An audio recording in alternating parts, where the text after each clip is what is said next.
واللہ علی کل شیء شہید.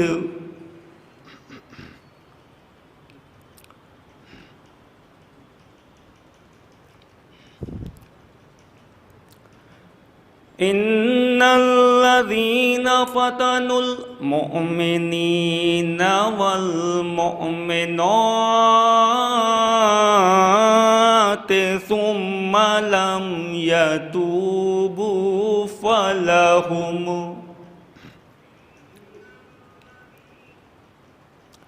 فلهم عذاب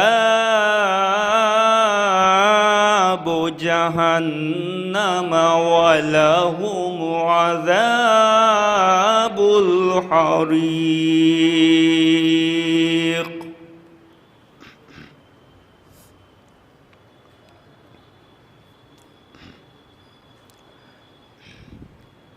ان الذين آمنوا وعملوا الصالحات لهم جنات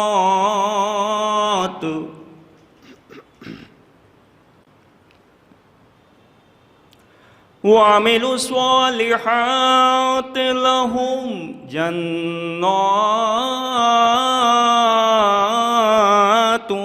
تجری من تحتها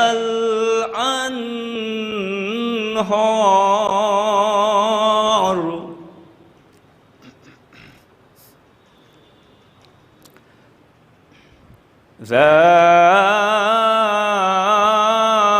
ذلك الفوز الكبير.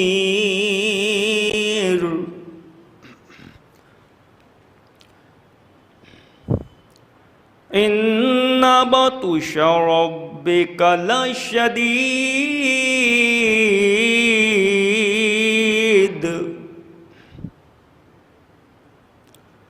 انه هو يبدئ ويعيد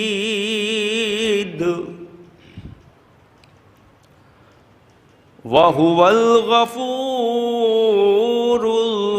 الودود ذو العرش المجيد.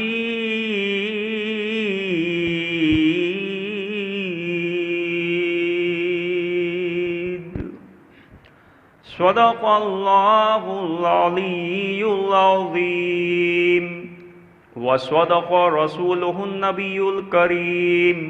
اللہم صل علی محمد وآل محمد. اللہم صل علی محمد.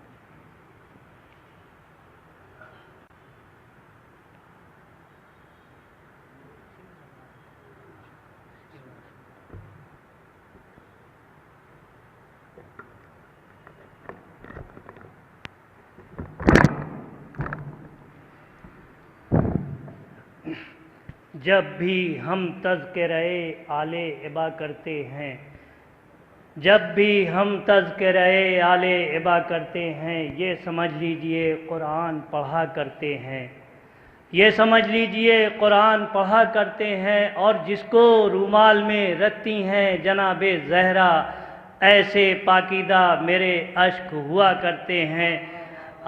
ایک نعرے صلوات آپ حضرات. اللہم صلی علی محمد و آل محمد. ابھی آپ تلاوت کلام ربانی سے مجلس کا آغاز جناب رضوان حیدر صاحب نے کیا. آپ سماعت فرما رہے تھے قرآن کی تلاوت کو. اب اس کے بعد میں گزارش کرتا ہوں جناب حسین عباس صاحب سے کہ وہ آئیں اور بارگاہ امام میں اپنا منظوم نذران عقیدت پیش کریں. جناب حسین عباس صاحب. جو حضرات بھی باہر ہیں ان سے پھر گزارش ہے کہ وہ فرش مجلس پہ تشریف لائیں.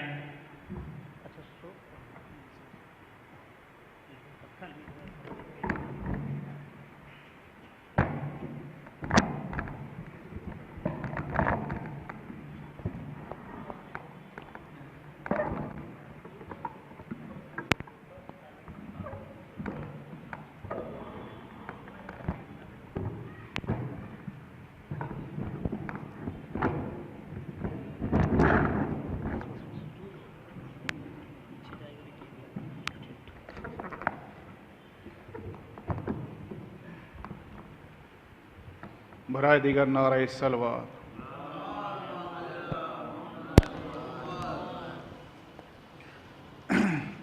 برائے خوشنودی امام زمانہ بآواز بلند صلوات۔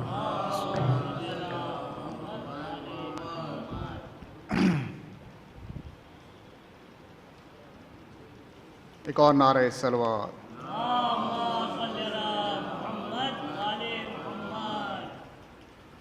ربائی کے 4 میں سے مولا عباس کی بارگاہ میں۔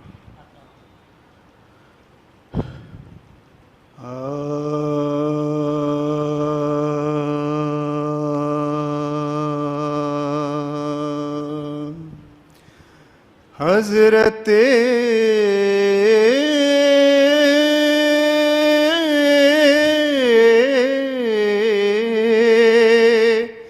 عباس شاہ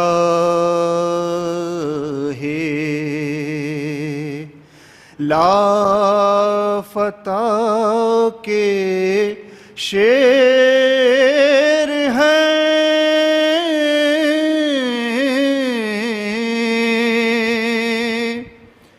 حضرت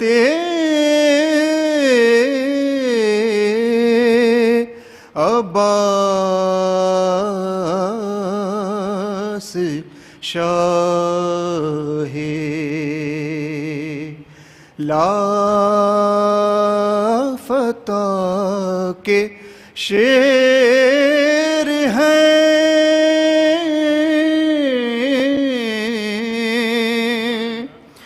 او خیبر و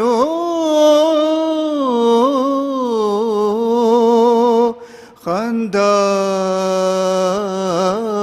کے وہ یہ کربلا کے شیر ہیں،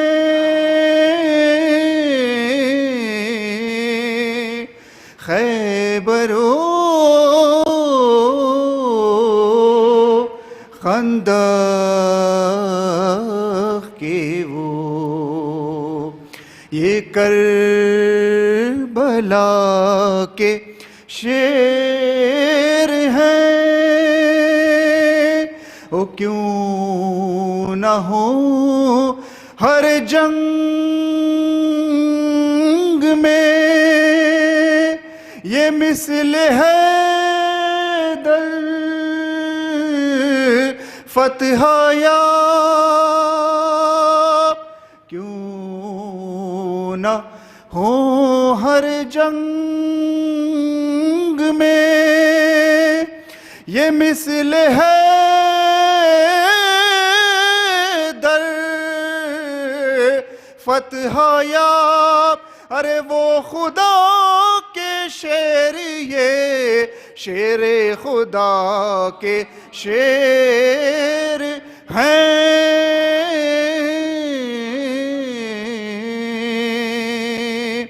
حضرت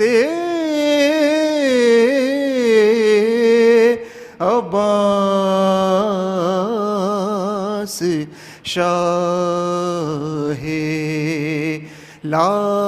لافتہ کے شیر ہیں۔ ایک نعرہ صلوات۔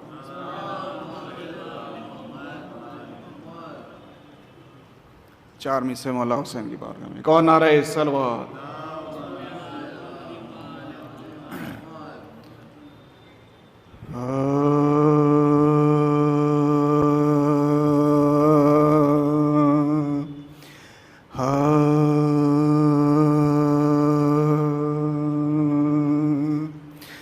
وہ راکب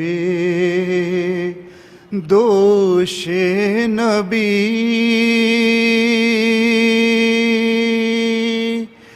بلغ العلا بکمالہ،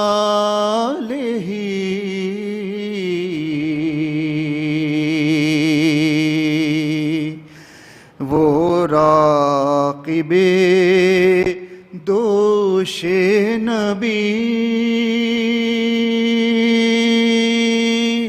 بلغ العلا بے کمال ہی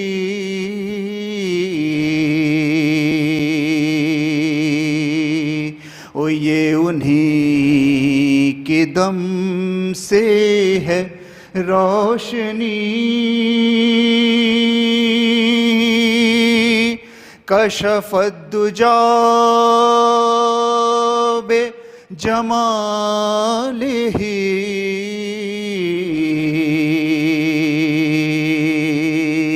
یہ انہی کے دم سے ہے روشنی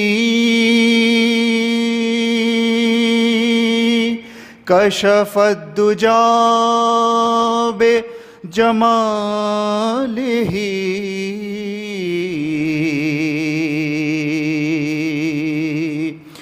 نانا نبی بابا علی حسنت جمیع خصال ہی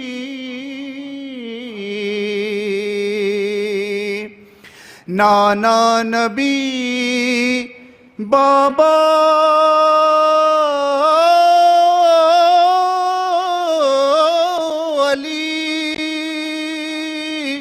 حسنت جمیع خصال ہی یعنی حسین ابن علی صلو علیہ وآلہ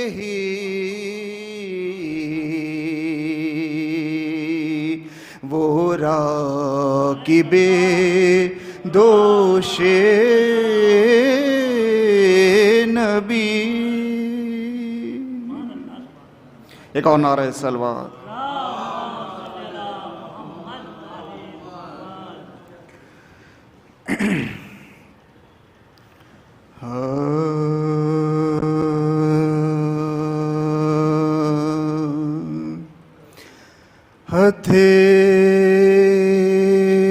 ہتھیلی پر رکھے سر شاہ کے انصار بیٹھے ہیں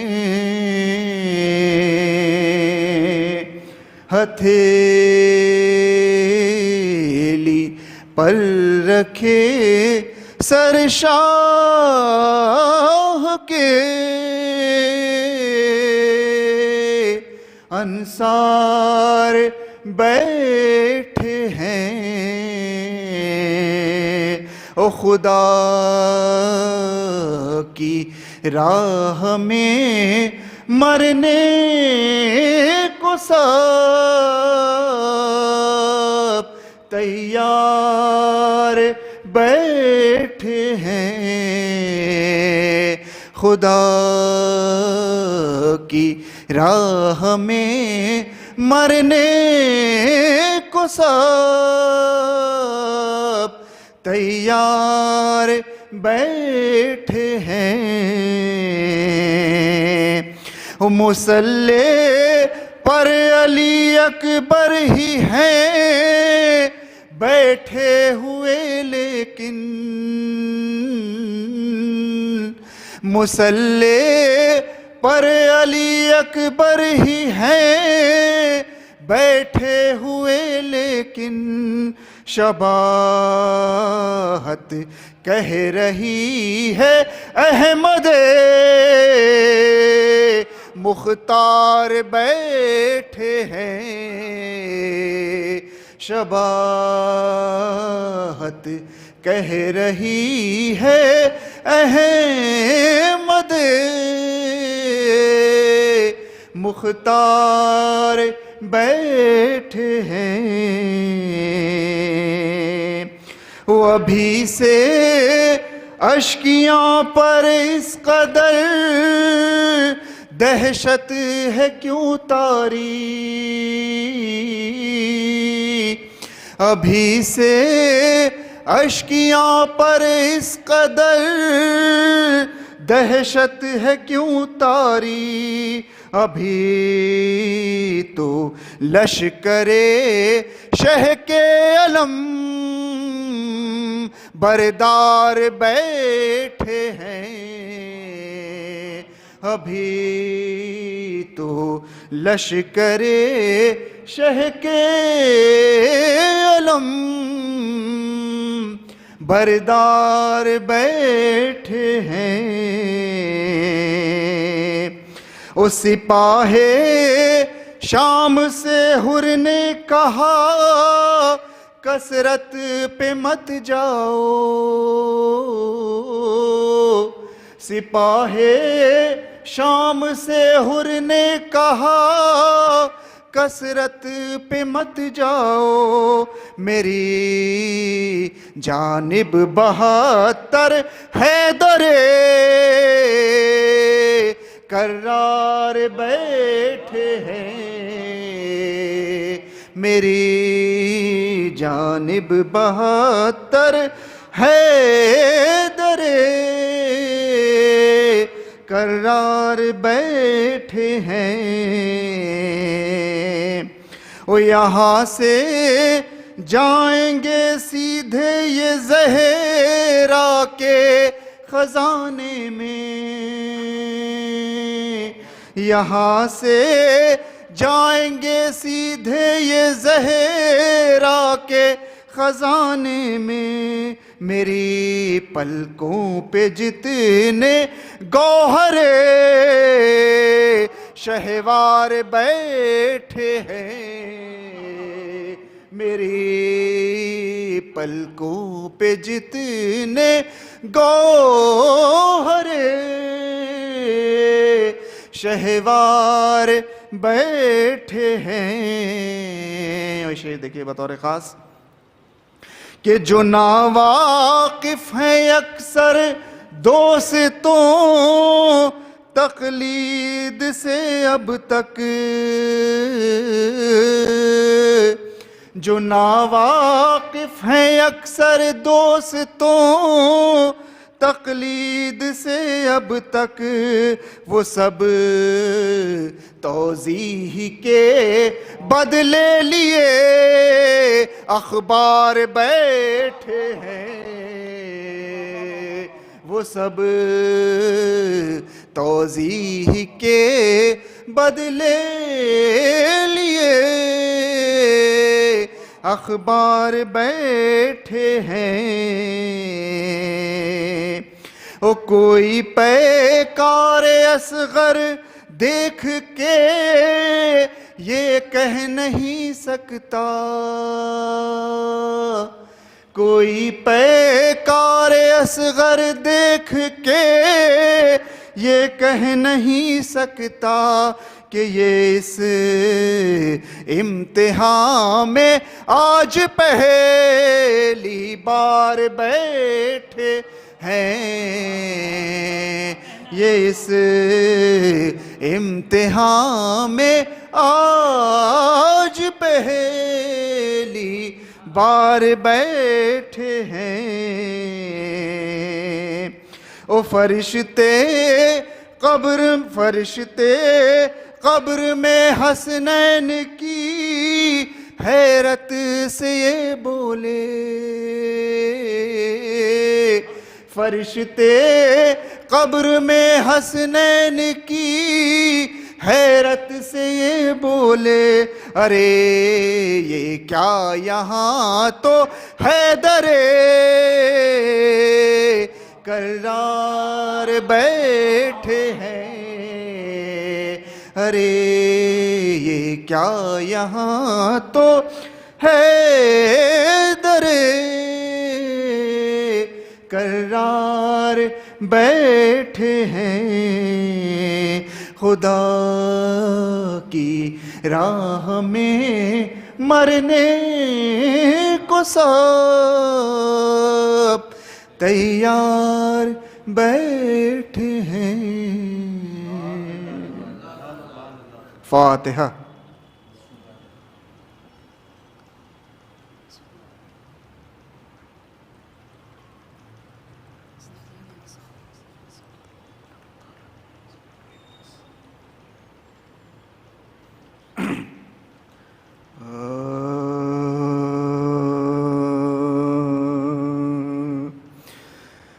جب ہوئے بازوئے عباس قلم دریا پر، جب ہوئے بازوئے عباس قلم دریا پر، او گر کے ٹھنڈا ہوا حضرت کا علم دریا پر، او غرق کے خون ہو گیا وہ بحر کرم دریا پر، غل تھا زخمی ہوا سقائے حرم دریا پر، او مشک کو دانتوں میں جکڑے ہوئے یوں لاتا ہے، دہنے شیر میں جس طرح شکارا آتا ہے، او غش کی آمد ہے جگر سوز آتش سے ہے کباب، او ہیں جو بے دست ٹھہرتی نہیں پاؤں میں رکاب، او پیاسے بچوں کے لیے سینے میں دل ہے بیتاب، ارے غم یہی ہے کہ کہیں مشق سے ضائع نہ ہوا، او تیر پہ ہم جو کمانوں سے چلے آتے ہیں، یا علی کہتے ہیں اور مشق پہ جھک جاتے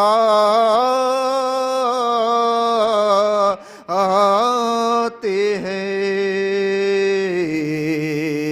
او کر کے موسوئے نجف کہتے تھے بادی دے تر،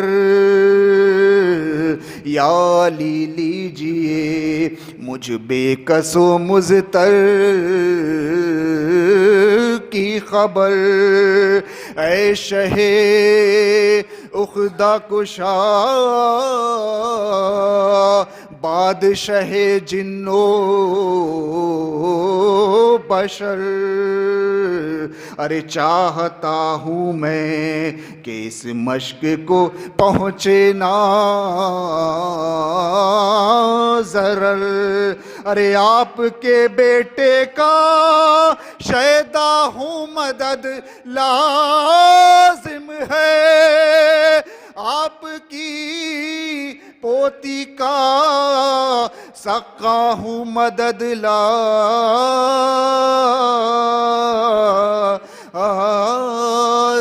ہے، والغرض لاش عباس پہ آئے مولا،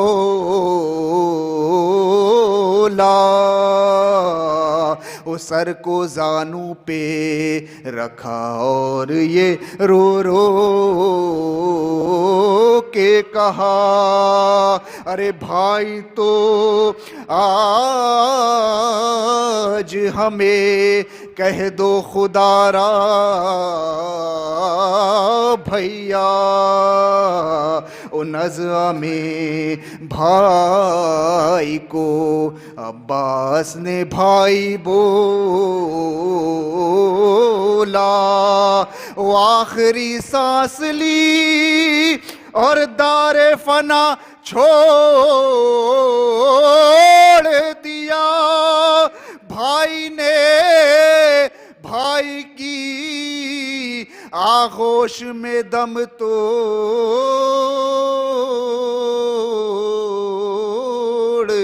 دیا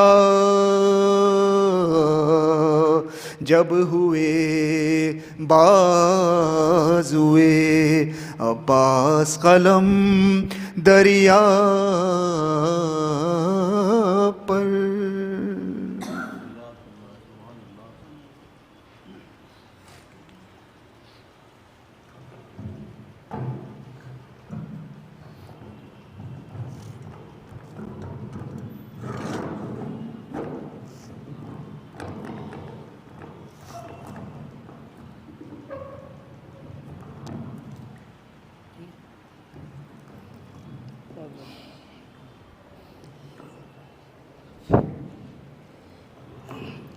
یہ تھے جناب حسنین عباس صاحب جو بہت ہی پرسوز انداز میں سوز اور سلام مرثیہ پیش کر رہے تھے. مولا انہیں سلامت رکھے اور یوں ہی سوز و سلام کا سلسلہ جاری و ساری رہے. اب اس کے بعد پیش خوانی کا سلسلہ شروع ہوگا. جناب محسن صاحب جونپوری سے گزارش ہے کہ وہ آئیں اور بارگاہ امام میں اپنے منظوم نذرانہ عقیدت پیش کریں. اور اس کو اونچا کر دو. چلو بیٹھو.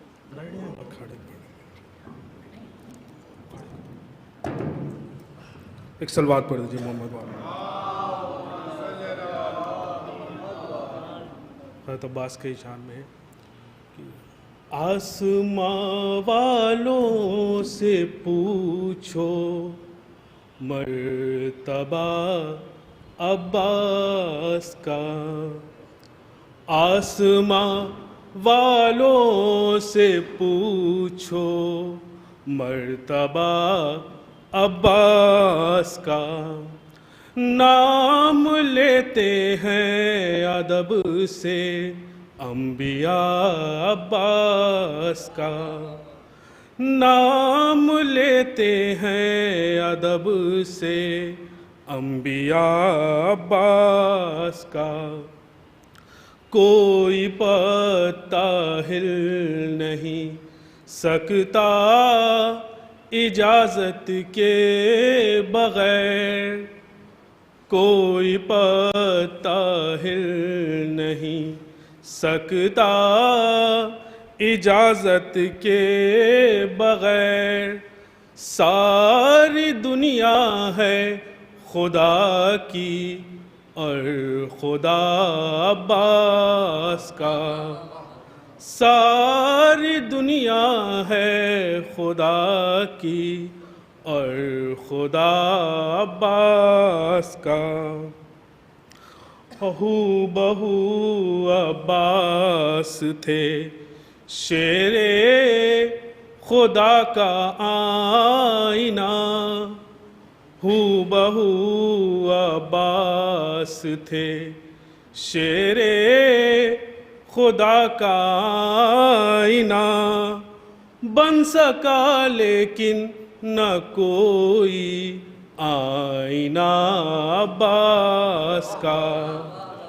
بن سکا لیکن نہ کوئی آئینہ عباس کا. آسماں والوں سے پوچھو مرتبہ عباس کا.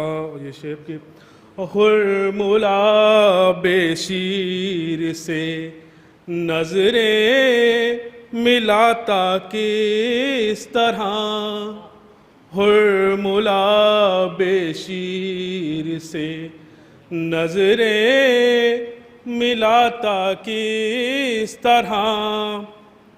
آنکھیں تھیں اصغر کی لیکن رعب تھا عباس کا. آنکھیں تھیں اصغر کی لیکن رعب تھا عباس کا. بے وفا پڑھ ہی نہیں سکتا کتاب کربلا. بے وفا پڑھ ہی نہیں سکتا کتاب کربلا، ہر ورق پہ آج بھی ہے حاشیہ عباس کا، ہر ورق پہ آج بھی ہے حاشیہ عباس کا۔ اور یہ آخری شعر کہ شیر کے آگے ہے شیرانہ نگاہوں کا جلال، شیر کے آگے ہے شیرانہ نگاہوں کا جلال، کس میں ہمت ہے جو روکے راستہ عباس کا، آسماں والوں سے پوچھو مرتبہ عباس کا۔ یہ تھے جناب محسن جونپوری صاحب جو مولا عباس کے حوالے سے آپ حضرات کے سامنے اپنے کلام سنا رہے تھے۔ بہرحال یہ اس مولا عباس کے حوالے سے سننے کے بعد مجھے بھی میرے دوست کا لکھا ہوا یہ کلام آپ حضرات کے سامنے پیش کرنے کی کوشش کرتا ہوں۔ اس کے بعد زیادہ آپ تاخیر نہ سمجھیں گے، جناب رضوان صاحب ہیں، جناب محفوظ صاحب سلطان پوری ہیں، اس کے بعد ڈاکٹر اطہر کاظمی صاحب ہیں جو 5 منٹ کم سے کم ظفر الحسن خان صاحب مرحوم کے بارے میں بتائیں گے۔ اس کے بعد حجت الاسلام والمسلمین علی جناب مولانا سید حسین باقری صاحب قبلہ رونق افروز ممبر ہوں گے۔ تو سماعت فرمائیں کہ جری کے ہاتھوں اگر تربیت نہیں ہوتی، جری کے ہاتھوں اگر تربیت نہیں ہوتی، وفا میں کوئی وفا کی صفت نہیں ہوتی، وفا میں کوئی وفا کی صفت نہیں ہوتی۔ اور یہ دوسرا مسئلہ ہے کہ در کرم پا اگر معذرت نہیں ہوتی، در کرم پا اگر معذرت نہیں ہوتی، تو حر کو حر کی کبھی معرفت نہیں ہوتی، تو حر کو کبھی معرفت نہیں ہوتی۔ اور جسے گرا دے نظر سے جمال تشنا لبی، جسے گرا دے نظر سے جمال تشنا لبی، اس آئینے کی کوئی حیثیت نہیں ہوتی، اس آئینے کی۔ اور سماعت فرمائیے گا کہ وہ دیکھو گھاٹ پا پرچم وفا نے کھول دیا، وہ دیکھو گھاٹ پہ پرچم وفا نے کھول دیا، یہ کہہ رہے تھے سمندر پچھت نہیں ہوتی، یہ کہہ رہے تھے۔ اور سماعت فرمائیے گا کہ کبھی حسین جگاتے نہ خواب غفلت سے، کبھی حسین جگاتے نہ خواب غفلت سے، ضمیر حر میں اگر اہلیت نہیں ہوتی، ضمیر حر میں اگر اہلیت نہیں ہوتی۔ اور سماعت فرمائیے گا کہ جری کے چلو نے سارا غرور توڑ دیا، جری کے چلو نے سارا غرور توڑ دیا، مزاج آب میں گر تمکنت نہیں ہوتی، مزاج آب میں۔ جناب جون کے حوالے سے سماعت فرمائے کہ جبین جون کا ٹپکا ہوا پسینہ ہے، جبین جون کا ٹپکا ہوا پسینہ ہے، نمک میں اور کوئی خاصیت نہیں ہوتی۔ اطہر بھائی خاص طور سے کہ جبین جون کا ٹپکا ہوا پسینہ ہے، نمک میں اور کوئی خاصیت نہیں ہوتی، بس ایک لفظ تبسم اور ان گنت معنی، بس ایک لفظ تبسم اور ان گنت معنی، کسی زبان میں ایسی لغت نہیں ہوتی، کسی زبان میں ایسی لغت نہیں ہوتی۔ اور سماعت فرمائیے گا کہ پیمبروں کے علاقے میں جا کے دیکھ لیا، پیمبروں کے علاقے بھی جا کے دیکھ لیے، حسین جیسی کوئی شخصیت نہیں ہوتی، حسین جیسی کوئی شخصیت نہیں ہوتی۔ اور جو حر کے دل پہ شب انتظار گزری ہے، جو حر کے دل پہ شب انتظار گزری ہے، کسی بھی عشق میں یہ کیفیت نہیں ہوتی، کسی بھی عشق میں یہ کیفیت نہیں ہوتی۔ 2-3 شعر اور سماعت فرمائیں، اس کے بعد آپ حضرات کے روبرو جناب رضوان حیدر صاحب قبلہ ہوں گے کہ غم حسین، یہ جو غم ہم لوگ مناتے ہیں، غم حسین کے حوالے سے سماعت فرمائیں کہ غم حسین سہارا ہے ہم غریبوں کا، غم حسین سہارا ہے ہم غریبوں کا، یہ غم نہ ہوتا تو پھر خیریت نہیں ہوتی، یہ غم نہ ہوتا تو پھر خیریت نہیں ہوتی۔ اور در شہر پہ جو ابھری تھی چہرے حر پر، در شہر پہ جو ابھری تھی چہرے حر پر، کسی ملک میں وہ معصومیت نہیں ہوتی، کسی ملک میں ہم ایسی مملکت تشنگی میں ہیں کہ جہاں، ہم ایسی مملکت تشنگی میں ہیں کہ جہاں سمندروں کی کوئی حیثیت نہیں ہوتی، اور دیار شام سے سجدوں کے بل گزرنا ہے، دیار شام سے سجدوں کے بل گزرنا ہے، جبین ایسے ستارہ صفت نہیں ہوتی۔ اور مقطع ہے کہ امیر شہر تبسم کا فیض ہے عرفی، رضوان عرفی صاحب ہیں، فزکس کے لیکچرر شیعہ کالج میں، ہمارے دوست ہیں، ان کا یہ کلام ہے کہ امیر شہر تبسم کا فیض ہے عرفی، وگرنہ شعروں میں یہ عرفیت نہیں ہوتی، وگرنہ شعروں میں یہ عرفیت نہیں ہوتی۔ اب میں گزارش کروں گا جناب رضوان حیدر صاحب سے، جنہوں نے مجلس کا آغاز بھی تلاوت کلام ربانی سے کیا تھا، ان سے دوبارہ گزارش ہے کہ وہ آئیں اور بارگاہ امام میں اپنا منظوم نذرانِ عقیدت پیش کریں۔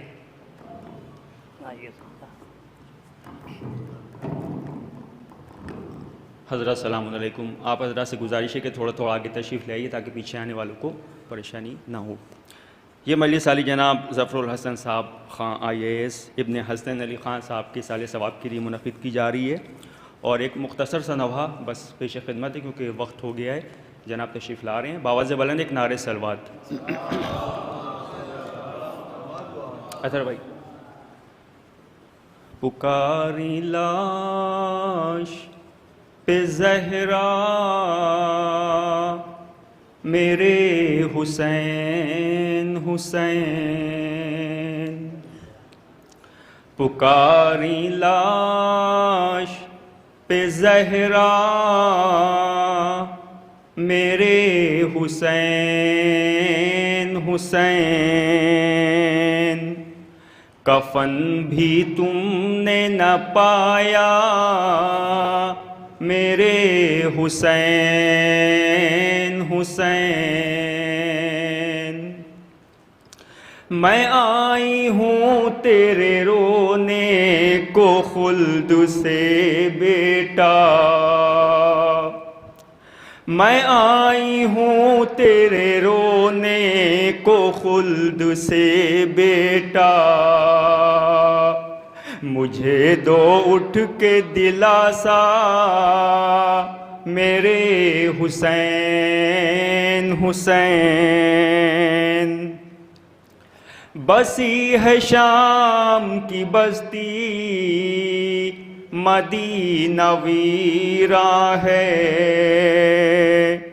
بسی ہے شام کی بستی مدینہ ویراں ہے،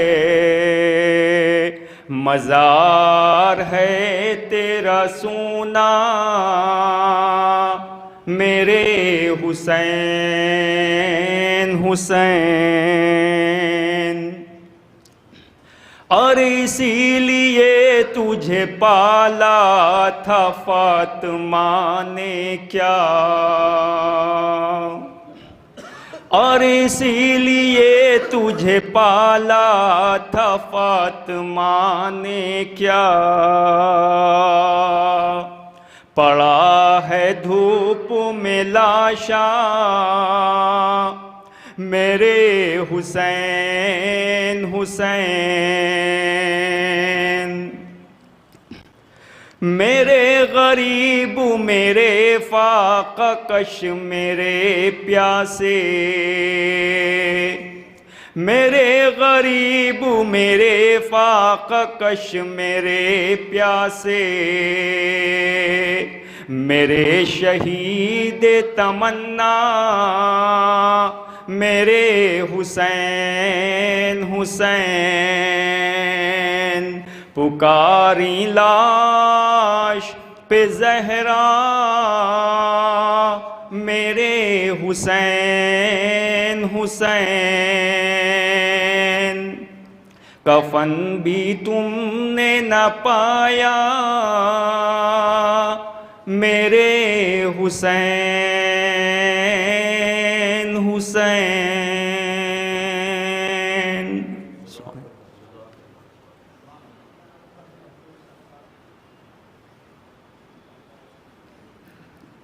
اب میں شاعر اہل بیت جناب محفوظ سلطان پوری صاحب سے ان 4 مصروں کے ساتھ گزارش کروں گا کہ وہ آئیں اور اپنے منظوم نذران عقیدت پیش کریں، مومنین کے قلوب کو منور کریں کہ کرتے ہیں شکر حق تو سبھی کائنات میں، کرتے ہیں شکر حق تو سبھی کائنات میں، خنجر کے نیچے آ کے کرے شکر رب کوئی، خنجر کے نیچے آ کے کرے شکر رب کوئی۔ جناب محفوظ سلطان پوری صاحب۔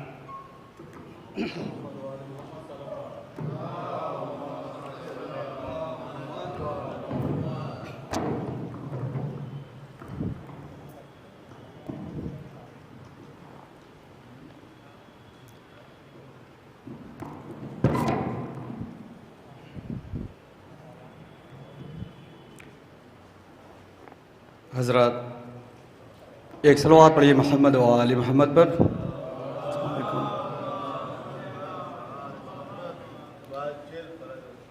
حضرات یہ مجلس اعزا مرحوم ظفر الحسن خان صاحب IAS کے سلسلے سے یہ مجلس اعزا منعقد کی گئی ہے۔ آپ حضرات سے گزارش ہے کہ 1 مرتبہ سورہ حمد اور 3 مرتبہ سورہ توحید کی تلاوت فرما کر مرحوم مغفور ظفر الحسن خان صاحب ابن حسنین علی خان صاحب کی روح کو بخش دیں۔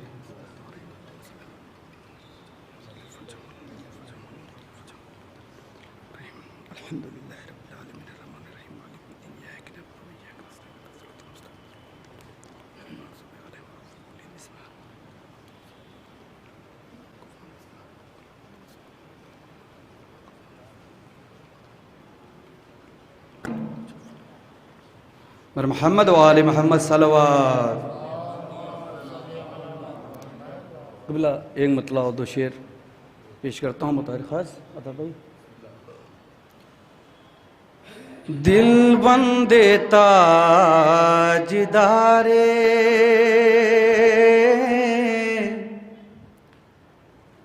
حرم کربلا میں ہے، مطلع حاضر کرتا ہوں بطور خاص۔ دل بندے تاجدارے حرم کربلا میں ہے، دل بندے تاجدارے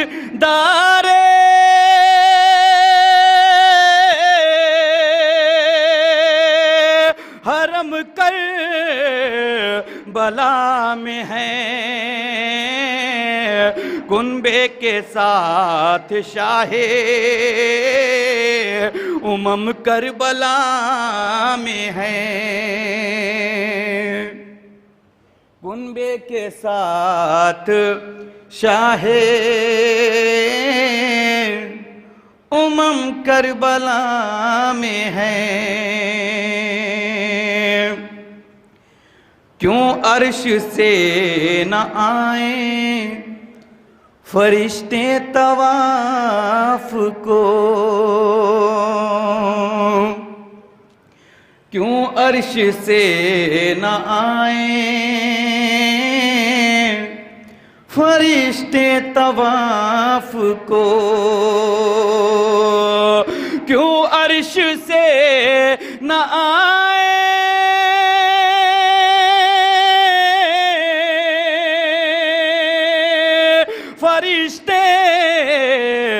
طواف کو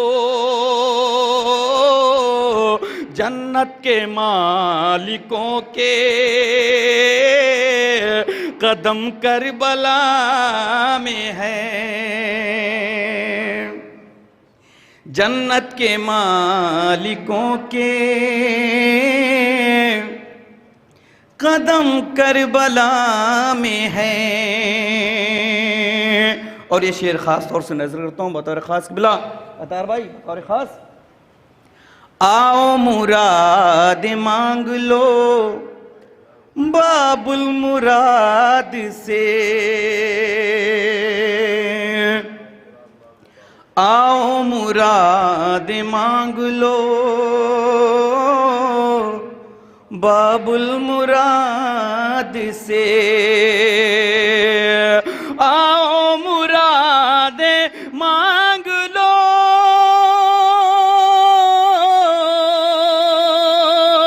باب المراد سے،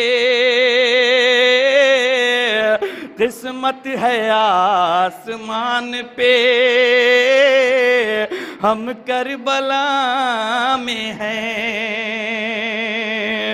قسمت ہے آسمان پہ ہم کربلا میں ہیں، دل بندے تاجدارے حرم کربلا میں ہے۔ حضرات ایک صلوات پڑھیے محمد و آل محمد پر۔ ایک مطلع اور چند اشعار پیش کرتا ہوں بطور خاص۔ مدح خواں جب خدا حسین کا ہے، مدح خواں جب خدا حسین کا ہے، مدح خواں جب خدا حسین کا ہے، سوچو کیا مرتبہ حسین کا ہے، سوچو کیا مرتبہ حسین کا ہے، مدح خواں جب خدا حسین کا ہے، حر کو سینے سے ہیں لگائے ہوئے، حر کو سینے سے ہیں لگائے ہوئے، حر کو سینے سے ہیں لگائے ہوئے، کس قدر دل بڑا حسین کا ہے، کس قدر دل بڑا حسین کا ہے، مدح خواں جب خدا حسین کا ہے۔ اور یہ شعر خاص طور سے نظر کرتا ہوں بطور خاص قبلہ۔ جس نے توڑا ہے خنجروں کا غرور، جس نے توڑا ہے خنجروں کا غرور، جس نے توڑا ہے خنجروں کا غرور، جس نے توڑا ہے خنجروں کا غرور، صرف ایسا گلا حسین کا ہے، صرف ایسا گلا حسین کا ہے، مدح خواں جب خدا حسین کا ہے۔ ظلم کے آگے ہم جھکے کیسے، ظلم کے آگے ہم جھکے کیسے، ظلم کے آگے ہم جھکے کیسے، ظلم کے آگے ہم جھکے کیسے، سر پہ جب تعزیہ حسین کا ہے، سر پہ جب تعزیہ حسین کا ہے، مدح خواں جب خدا حسین کا ہے۔ اور یہ بھی شعر خاص طور سے نظر کرتا ہوں بطور خاص، پاک دل میں حسین رہتے ہیں، پاک دل میں حسین رہتے ہیں، پاک دل میں حسین رہتے ہیں، پاک دل میں حسین رہتے ہیں، مختصر یہ پتہ حسین کا ہے، مختصر یہ پتہ حسین کا ہے، مدح خواں جب خدا حسین کا ہے۔ فرش جنت اسی کو کہتے ہیں، فرش جنت اسی کو کہتے ہیں، فرش جنت اسی کو کہتے ہیں، فرش جنت اسی کو کہتے ہیں، یہ جو فرش عزا حسین کا ہے، یہ جو فرش عزا حسین کا ہے، مدح خواں جب خدا حسین کا ہے۔ پڑھ کے قرآن ایسا لگتا ہے، پڑھ کے قرآن ایسا لگتا ہے، پڑھ کے قرآن ایسا لگتا ہے، پڑھ کے قرآن ایسا لگتا ہے، اس میں بس تذکرہ حسین کا ہے، اس میں بس تذکرہ حسین کا ہے، مدح خواں جب خدا حسین کا ہے۔ اور یہ شعر خاص طور سے نظر کرتا ہوں بطور خاص، ظلم نے دم وہیں پہ توڑ دیا،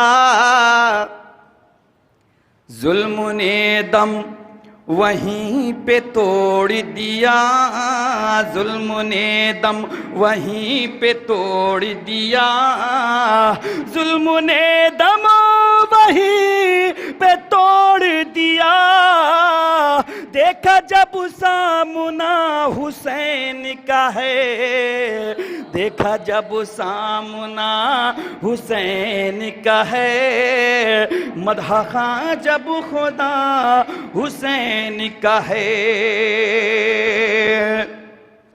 رد نہیں کرتا اس دعا کو خدا، رد نہیں کرتا اس دعا کو خدا، رد نہیں کرتا اس دعا کو خدا، رد نہیں کرتا اس دعا کو خدا، جس میں بھی واسطہ حسین کا ہے، جس میں بھی واسطہ حسین کا ہے، مدح خواں جب خدا حسین کا ہے۔ کر دے محفوظ پہ کرم اے خدا، کر دے محفوظ پہ کرم اے خدا، کر دے محفوظ پہ کرم اے خدا، کر دے محفوظ پہ کرم اے خدا، یہ بھی ادنا گدا حسین کا ہے، یہ بھی ادنا گدا حسین کا ہے، مدح خواں جب خدا حسین کا ہے۔ حضرات ایک قطع مرحوم مغفور کے حوالے سے نظر کرتا ہوں بطور خاص، اے غلام علمدار ظفر الحسن،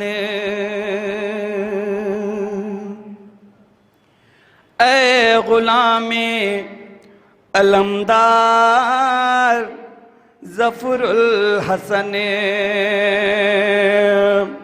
اے غلام علمدار ظفر الحسن پاک ہے تیرا کردار ظفر الحسن پاک ہے تیرا کردار ظفر الحسن سوگ میں تیرے ڈوبے ہیں اہل عذاب سوگ میں تیرے ڈوبے ہیں اہل عذاب سوگ میں تیرے ڈوبے ہیں اہل عذاب اے شہیدی کے غمخوار ظفر الحسن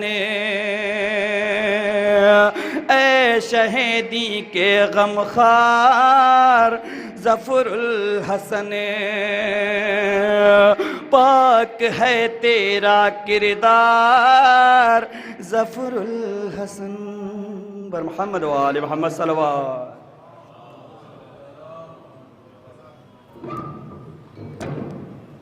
پیشخانی کا سلسلہ اب ختم ہوا اور جناب محفوظ سلطان بوری صاحب جو کلام پیش کر رہے تھے یقیناً لوح محفوظ پہ ان کے سارے کلام محفوظ ہو گئے ہوں گے. اب میں گزارش کروں گا جناب ڈاکٹر اطہر کاظمی صاحب سے کہ وہ آئیں اور کم سے کم وقت میں مرحوم و مغفور کے بارے میں اپنے خیالات اظہار کریں. اس کے بعد حجت الاسلام والمسلمین علی جناب مولانا سید حسین باقری صاحب قبلہ خطاب. بہت شکریہ طالب زیدی صاحب. ایک صلوات پڑھیں بر محمد و آل محمد. اعوذ باللہ من الشیطان الرجیم بسم اللہ الرحمن الرحیم. حاضرین مجلس، یقیناً گفتگو کہاں سے شروع کی جائے، کیونکہ ایک ایسی ذات کے بارے میں، کیونکہ میرا بہت بچپن کا دور تھا اور میں 91 میں یہاں میڈیکل کالج میں BDS کرنے کے لیے آیا، تو کچھ نام تھے جو ذہنوں میں سرایت کرتے چلے گئے. روشنی ہاسٹل میں رہتا تھا اور اس وقت کچھ نام تھے جو قوم ملت کے درد رکھنے والے، اور خصوصاً مرحوم و مغفور جناب ظفر الحسن خان صاحب کے بارے میں تذکرہ ہوتا تھا، اور مجھے چودھری صاحب بتایا کرتے تھے ان کے بارے میں اور ان کی تمام چیزیں. بہرحال وہ دور گزرا. BDS کرنے کے بعد زندگی نے الگ الگ مختلف شعبوں کی کارگزاری کرتے ہوئے میڈیا میں بھی داخل ہوئے، تو بحمدللہ خدیجہ TV سے رابطہ رہا، اور اس کے بعد ایک اپنا چینل جو اس وقت میں چلا رہا ہوں. کم الفاظ میں کہنا یہ چاہتا ہوں کہ بہت سارے نام ہیں ہمارے، چاہے وہ جوڈیشری میں ہوں یا سول سروسز میں ہوں. میں نے بہت ساری فہرست دیکھی ہے، اس میں بہت کم نام ایسے ملے جس کے دل میں ملت کا درد ہو، جس کے دل میں نہ صرف درد ہو بلکہ ملت کے نوجوانوں کے لیے اصلاح کے طور پر، ان کے کیریئر کو لے کر ان کو آگے بڑھانے کے لیے کوشاں رہنے کی بات ہو. تو اس میں سر فہرست نام آتا ہے تو مرحوم مغفور جناب ظفر الحسن صاحب کا آتا ہے. اور یہاں پہ بہت سارے افراد بیٹھے ہیں. کچھ نام ہیں جو میرے سامنے ہیں کہ جن کی زندگی کی شروعات اپنے وطن سے ہوئی، اور ظاہر سی بات ہے کہ شیراز ہند جونپور کا نام ادب کے بعد لکھنؤ یا ادب کا گہوارہ کہا جاتا ہے، لیکن اگر اس کے بعد کوئی نام آتا ہے تو وہ جونپور کا آتا ہے. جونپور سے کس طریقے سے جناب کی وہاں پیدا پرورش کی، اور جو خانوادہ تھا اس خانوادے نے جو کوششیں کی ہیں وہ کسی سے کے سامنے پوشیدہ نہیں ہیں. بہرحال میرے سامنے کچھ چیزیں لکھی ہوئی تھیں اور میں کوشش کر رہا ہوں کہ اپنے الفاظ کو اور اپنے اس انداز کو، کیونکہ علماء کرام جب بیٹھے ہوں تو لاکھ بولنے کی کوشش کی جائے اندر سے، کیونکہ اگر پوڈیم رہتا تو کانپتے ہوئے پیر سامنے سامعین کو نظر نہیں آتے. لیکن بہرحال اپنی کیفیت کو کنٹرول کرتے ہوئے میں جو آپ حضرات کے سامنے پیش کر رہا ہوں. جناب ظفر الحسن خان صاحب کے بارے میں ایک صاحب نے مجھے جو بتایا، خاص طور سے وہ جب DM تھے سیتاپور کے، تو وہ اپنے کام لے کے گئے اور وہ کوششیں کر رہے تھے کہ وہ کسی ایسے شخص سے ملے تاکہ وہ ایک پروٹوکول بھی مینٹین رہے اور ان کے ذریعے میڈیٹر ہو کر ڈی ایم صاحب سے مل لیں. بہت کوشش کے بعد انہوں نے کہا, ان کا نام جناب افہام صاحب تھے ہے وہ غالباً, تو انہوں نے بتایا کہ جب وہ وہاں جانے لگے تو بڑی کوشش کے بعد مجھے کوئی ایسا شخص نہیں ملا کہ مجھے ڈائریکٹ ان سے ملا سکے. میں کوشش کے بعد ان کے پی اے سے ملا, انہوں نے میرا نام جو لکھا تھا پرچی میں وہ پہنچایا. 1 منٹ کے بعد انہوں نے بلا لیا. میرے بچے کی فیس کا کچھ مسئلہ تھا, میں نے ان کے سامنے کیا. انہوں نے بغیر کسی اس کے ٹیلی فون گھمایا, کنسرنڈ اتھارٹی کو فون کیا اور کہا آپ چلے جائیے, کام ہو جائے گا. تو ایسے افراد بہت کم ملتے ہیں. بحمدللہ یہ سفر, ان کا جو سفر ہے وہ خدا کے رحم و کرم سے آگے بڑھا اور ان کی جو اولادوں میں یہ چلا نسلاً بعد نسلاً. ہمارے سامنے جناب نیر حسنین صاحب موجود ہیں, اے ڈی جی ہیں اس وقت بہار سرکار میں, اور اس ایسی پوسٹ پر ہمارا رابطہ ان کا ٹیلی فونک رہا ہے. لیکن مرتضی حسنین صاحب جو ہمارے کرم فرما ہیں, اور خاص طور سے کہ آج جو قوم کو ضرورت ہے وہ ضرورت ہے علم کی, اور علم کی شعاؤں کو روشن کرتے ہوئے یونٹی کالج خاص طور سے جسٹس امتیاز مرتضیٰ صاحب کی نگرانی میں, ان کی سرپرستی میں, وہ اس کے سیکریٹری ہیں مرتضیٰ حسنین صاحب, اور ان کے کارکردگی میں یہ دعا ہے تمام لوگوں سے کہ ان کی دعاؤں میں یاد رکھیں, اور خاص طور سے یہ کارواں آگے بڑھ رہا ہے اسی طریقے سے دن دونی رات چوگنی ترقی کرتا رہے. میں عرض کر رہا تھا کہ اس طریقے سے جناب ظفر الحسن صاحب نے اپنا جو سفر شروع کیا ہے اس سفر کو آگے بڑھاتے ہوئے اپنی اولادوں, خاص ڈاکٹر عارف صاحب جو اس وقت لکھنؤ یونیورسٹی میں پڑھا رہے ہیں, اور یہ کارکردگی پڑھانے کی یعنی درس و تدریس کی جو کارکردگی ہے وہ تمام انسانوں کو انسانوں سے افضل کرتی ہے. علماء اکرام اس سے بہتر سمجھائیں گے. بہرحال میں اپنی باتوں کو یہیں سے ختم کرتا ہوں ایک شعر کے ساتھ. واقعات کربلا میں یوں تو ہر انسان کو اپنا حق ہے, لیکن ایک کردار ہے جسے جناب حر کہتے ہیں, اور جناب حر کے حوالے سے ایک شعر مجھے بے انتہا پسند ہے. اس شعر کے ساتھ اپنی بات کو ختم کروں گی کہ حر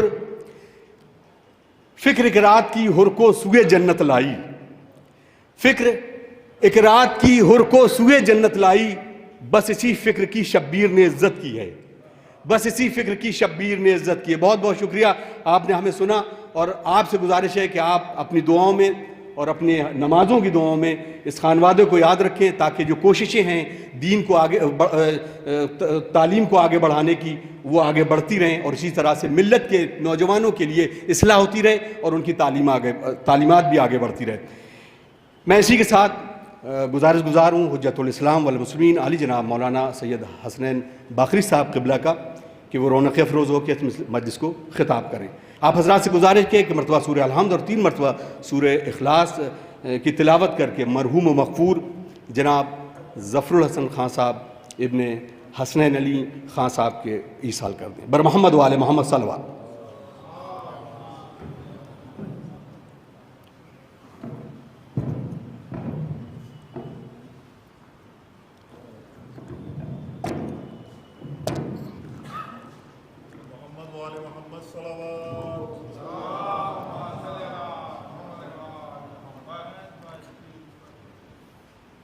فاتحة. بسم الله الرحمن الرحيم. الحمد لله رب العالمين الرحمن الرحيم إياك نعبد وإياك نستعين اهدنا الصراط المستقيم صراط الذين أنعمت عليهم غير المغضوب عليهم ولا الضالين. بسم الله الرحمن الرحيم.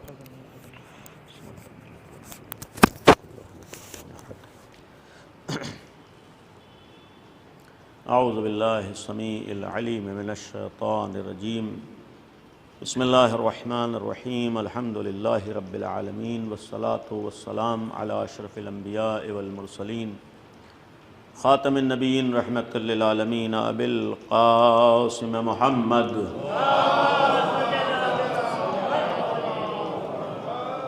وآلہ الطیبین الطاہرین المعصومین المظلومین لا سیما بقیت اللہ فی الارضین ارواحنا و ارواح العالمین لتراب مقدمہ الفداء ولعنت اللہ علی اعدائہم وغاصب حقوقہم وقاتلیہم اجمعین. اما بعد.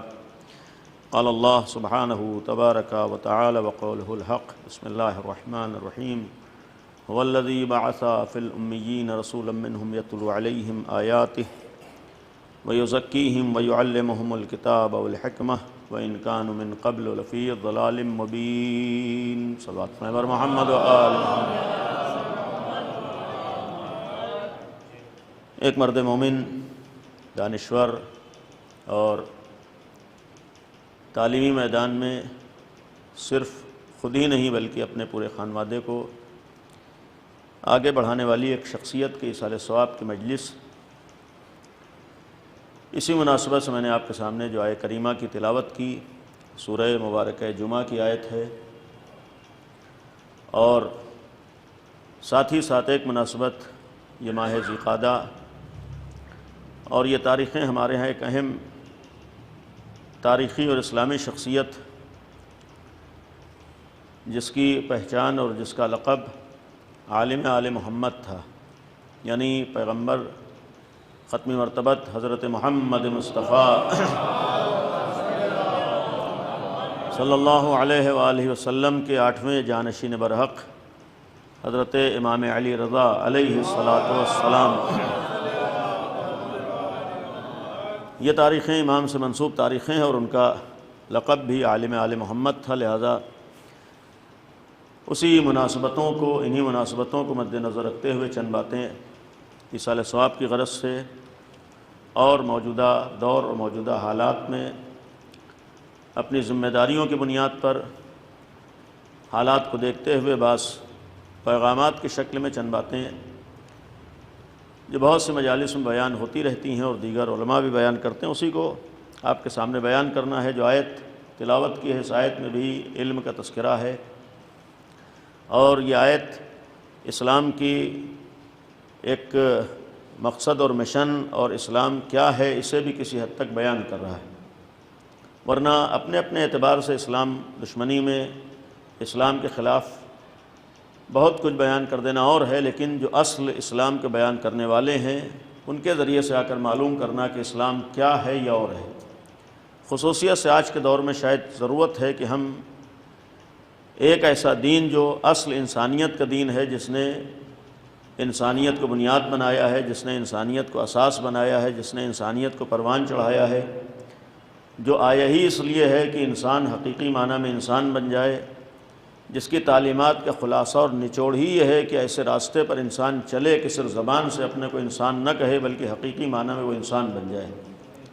اسلام کا مفہوم ہی اور اسلام کا مقصد ہی انسان کو انسانی کمالات تک پہنچانا ہے اور ایسے قوانین اور ایسے راستے انسان کے سامنے پیش کرنا ہے جن کے اوپر چل کر انسان واقعی معنی میں انسان بن جائے اور اس کی انسانیت اسے دنیا میں بھی انسان بننے دے اور آخرت میں بھی وہ انسانیت سے گرنے نہ پائے، یعنی اس کی دنیا میں بھی انسانیت محفوظ رہے اور آخرت میں بھی اس کے اوپر کسی طرح کی آنچ نہ آنے پائے۔ اسے اسلام کہا گیا ہے، اور انہی اسلام کی اساس اور بنیاد اور اسلامی پیغامات میں سے ایک اہم پیغام جو آیت آپ کے سامنے تلاوت ہوئی ہے، متعدد آیات میں اس مفہوم کو بیان کیا گیا ہے کہ اسلام 2 چیزوں کے لیے اس کائنات میں آیا ہے۔ پہلی چیز ہے کہ سماج سے برائیوں کا خاتمہ، پہلی چیز ہے کہ سماج کو برائیوں سے نکال کر اچھائیوں کی طرف لے جانا۔ پہلا مقصد ہے کہ سماج سے ہر طرح کی کمی، ہر طرح کی خطا، ہر طرح کا ظلم، ہر طرح کی ناانصافی، ہر طرح کے عیب سے پاک و صاف کرنا، اور اس کے بعد جب یہ سماج برائیوں سے پاک و صاف ہو جائے تو سماج کو علمی اعتبار سے آگے بڑھنے میں حوصلہ اور ہمت دینا۔ یعنی اسلام کا مشن، پہلا پیغام یہ ہے کہ برائیوں کا خاتمہ، اور دوسرا مشن یہ ہے کہ جہالت کا خاتمہ کر کے علمی میدانوں میں آگے بڑھانا۔ اسی لیے قرآن نے ختمی مرتبت پیغمبر اکرم حضرت محمد مصطفیٰ صلی اللہ علیہ وآلہ وسلم کے دنیا میں آنے کی وجہ کو بیان کیا، ان کا ریزن کیا ہے، مقصد کیا ہے، کیوں نبی آئے تھے، کیوں اسلام لے کر آئے تھے۔ 2 وجہیں اس قرآن نے بیان کی۔ هو الذی بعث فی الامین، وہ اللہ جس نے رسول کو اس کائنات میں بھیجا، امین کے درمیان بھیجا۔ کس لیے بھیجا؟ 2 چیزیں البتہ ہے، قرآن کی آیت کا بھی تذکرہ ہے، یتلو علیہم آیات، لیکن اس کے بعد اصل قرآن ہے۔ قرآن کے ذریعے سے یہ 2 پیغامات ہیں کہ یزکیہم، سب سے پہلا مرحلہ ہے کہ اس سماج کو برائیوں سے پاک کرے، تزکیہ کرے، اس کے اندر کی کمیوں کو ختم کرے، اور پھر یعلمہم الکتاب والحکمہ، اسے کتاب و حکمت کی تعلیم دے۔ البتہ اس میں تفصیلات ہیں، لیکن اسی علم و حکمت کی تعلیم کو اگر ہم آل محمد کی زندگی میں دیکھیں، اسلام وہ دین ہے کہ جس نے اگر قرآن میں کوئی بات کہی ہے تو نبی کے گھرانے نے اسے کر کے دکھایا ہے۔ یعنی دنیا کا تنہا اسلام وہ اسلام ہے کہ جہاں صرف باتیں ہی نہیں ہیں، صرف پیغامات نہیں ہیں، صرف دستورات نہیں ہیں، صرف زبانی پیغامات نہیں ہیں، بلکہ اس کا ایک عملی کردار و آئیڈیل بھی موجود ہے۔ قرآن نے اگر ایک پیغام دیا ہے کہ ہم اس سماج میں برائیوں کے خاتمے کے لیے آئے ہیں اور سماج کو تعلیمی اعتبار سے آگے بڑھانے کے لیے آئے ہیں، تو اس کا ایک عملی ثبوت آل محمد کی شکل میں بھی ہمارے سامنے آیا ہے، جنہوں نے ایک اچھائیوں کا بھی ہمارے سامنے مجموعہ اور نمونہ عمل پیش کیا ہے، اور اس کے بعد علمی اعتبار سے بھی علم کسے کہتے ہیں، تعلیم کسے کہتے ہیں، صاحب علم کسے کہتے ہیں، اسے بھی بیان کیا ہے۔ یعنی نبی کا وہ گھرانہ تھا جہاں پر کسی طرح کے عیب کا تصور نہیں تھا، اور نبی کا گھرانہ وہ گھرانہ تھا کہ جہاں جہالت کا تصور نہیں تھا۔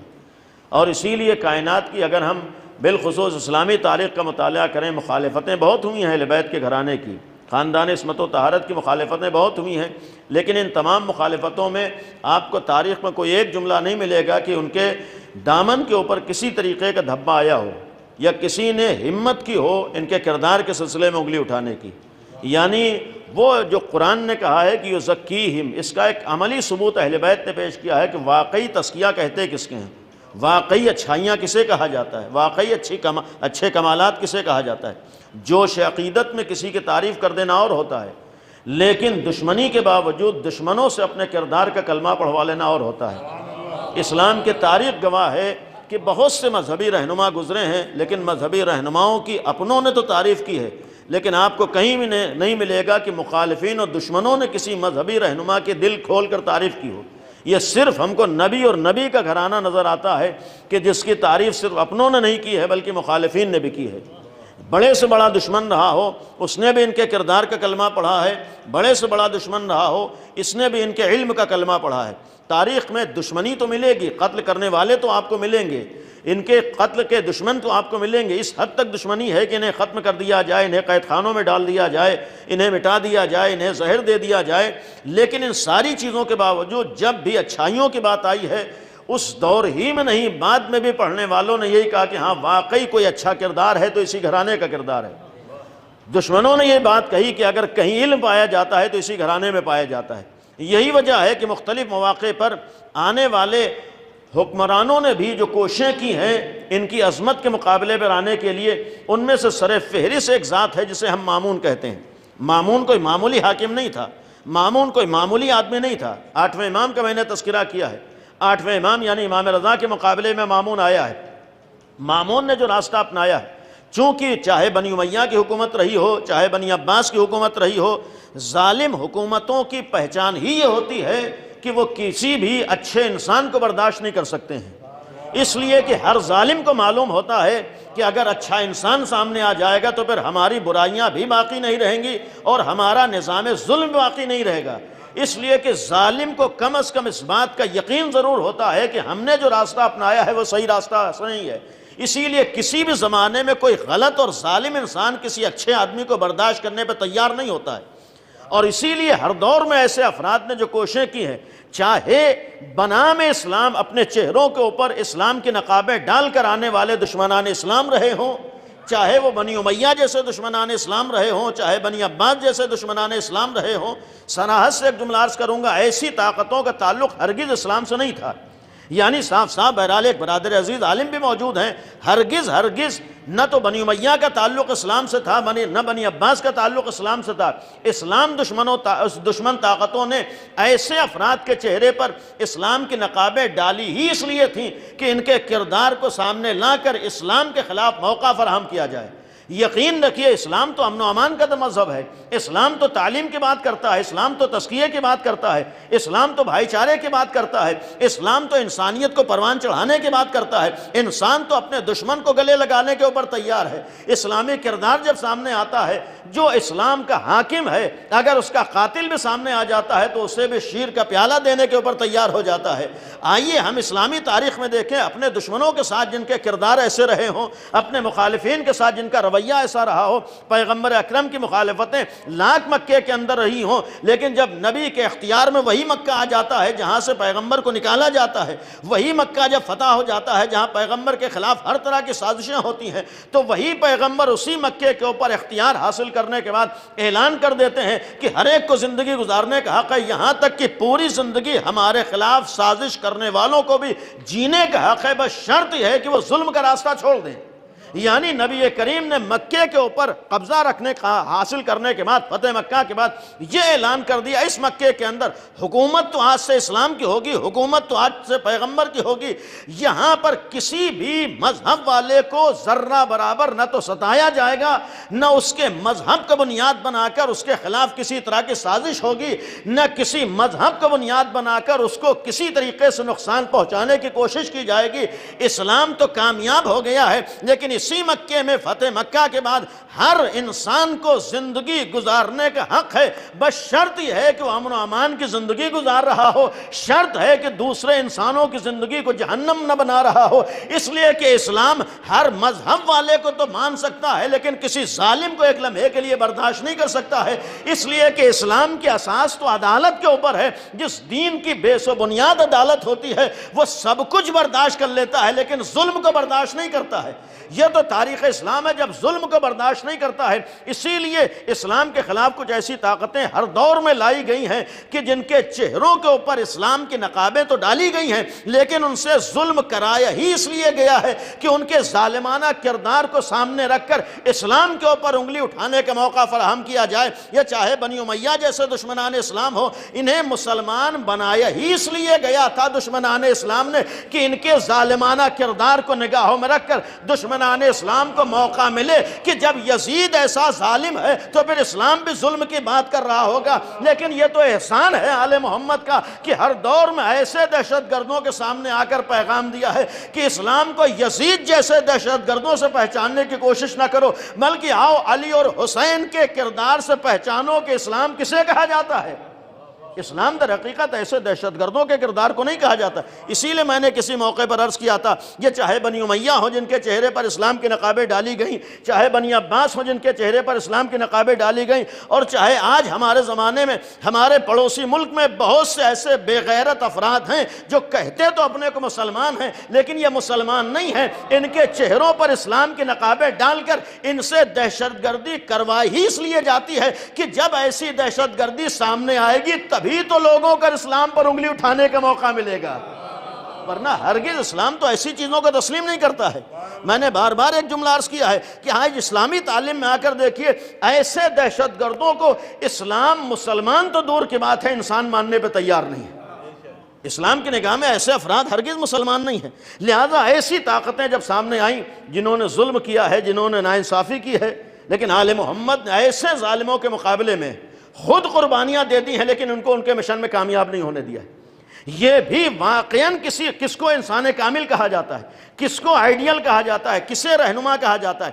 ہم تاریخ اٹھا کر دیکھیں، چاہے نبی ہوں، چاہے علی ابن ابی طالب ہوں، چاہے امام حسن ہوں، چاہے امام حسین ہو، یہ سلسلہ ہمارے سامنے ہے۔ انہوں نے ظلم کے مقابلے میں کھڑے ہونے کے لیے، ظالم کے مشن کو ناکام کرنے کے لیے، سماج سے برائیوں کے خاتمے کے لیے، برے افراد اپنے مشن میں کامیاب نہ ہو سکے اس کے لیے اپنا گلا کٹنا گوارا کیا ہے، لیکن کوئی ظالم اپنے مشن میں کامیاب ہو جائے یہ گوارا نہیں کیا۔ یہ تنہا وہ گھرانہ ہے جس نے انسانیت کے لیے اپنے بچوں کو قربان کر دیا ہے، یہی وہ گھرانہ ہے جس نے انسانیت کے لیے اپنے بچوں کی قربانیاں دے دی ہیں۔ یعنی انہیں اپنا گھر قربان ہو جانا گوارا تھا لیکن انسانیت قربان ہو جائے یہ گوارا نہیں تھا۔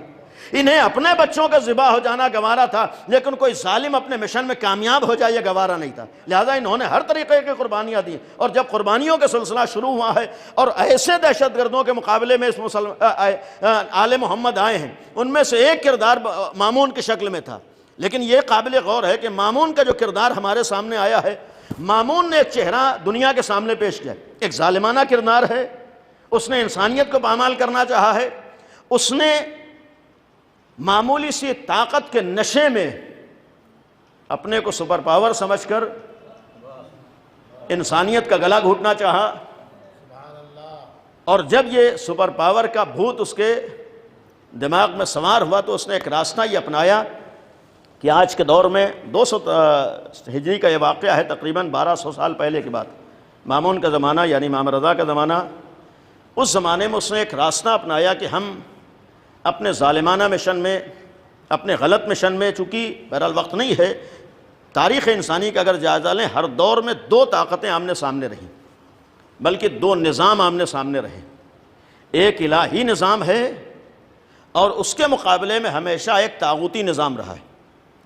الہی نظام کی بنیاد عدالت و انصاف ہے اور طاغوتی نظام کی اساس و بنیاد ظلم ہے، یعنی یہ عدالت کے ذریعے سے آگے بڑھنا چاہتا ہے اور ظالمانہ نظام، طاغوتی نظام ظلم کے ذریعے آگے بڑھنا چاہتا ہے۔ یعنی وہ یہ چاہتے ہیں، اسلام یہ چاہتا ہے، الہی نظام یہ چاہتا ہے کہ ہر انسان کو جینے کا حق حاصل ہو جائے۔ اسلام یہ چاہتا ہے کہ ہر انسان کو امن و سکون سے زندگی گزارنے کا موقع فراہم ہو جائے، لیکن جو ظالمانہ نظام ہے، جو طاغوتی نظام ہے، وہ یہ چاہتا ہے کہ انسان اگر زندہ رہے تو غلامی کے ساتھ زندہ رہے۔ طاغوتی نظام یہ چاہتا ہے کہ آپ کو اسی وقت زندہ رہنے کا حق ہے کہ جب آپ ہم کو خدا تسلیم کر لیجئے، آپ کو اسی وقت زندہ رہنے کا حق ہے کہ آپ ہمیں خدا مان لیجئے، تبھی آپ سانس لینے کا حق رکھتے ہیں، یعنی آپ ذلت و رسوائی کی زندگی برداشت کر لیجئے، تبھی آپ کو زندگی گزارنے کا حق ہے۔ اگر آپ انسانی عزت کی تلاش میں جائیں گے تو یہ ظالمانہ نظام آپ کو جینے نہیں دے گا۔ اس ظالمانہ اور طاغوتی نظام نے آپ کو عزت حاصل کرنے کا حق نہیں ملے گا۔ آپ اگر غلامی والی زندگی پر راضی ہیں تو آپ زندہ رہنے کا بھی حق رکھتے ہیں، اگر آپ غلامی والی زندگی پر راضی ہیں تو آپ کو زندگی گزارنے کا حق حاصل ہے۔ لیکن جہاں آپ نے ظالمانہ نظام اور غلامی والی زندگی سے نکلنا چاہا اور یہ سوچا کہ اللہ نے ہمیں عزت دے کر دنیا میں بھیجا ہے، اس عزت انسانی پہ آنچ نہ آنے پائے تو یہ طاغوتی نظام نہ تو آپ کو زندہ رہنے دے گا نہ آپ کو سر اٹھانے کا موقع دے گا۔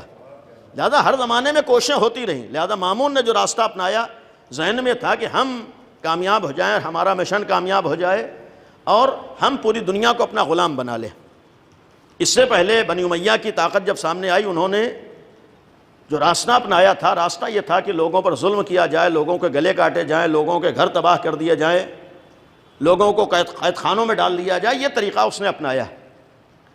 لیکن مامون کے زمانے تک آتے آتے مامون نے راستہ بدلا ہے، طریقہ بدلا ہے، مامون نے انداز بدلا ہے۔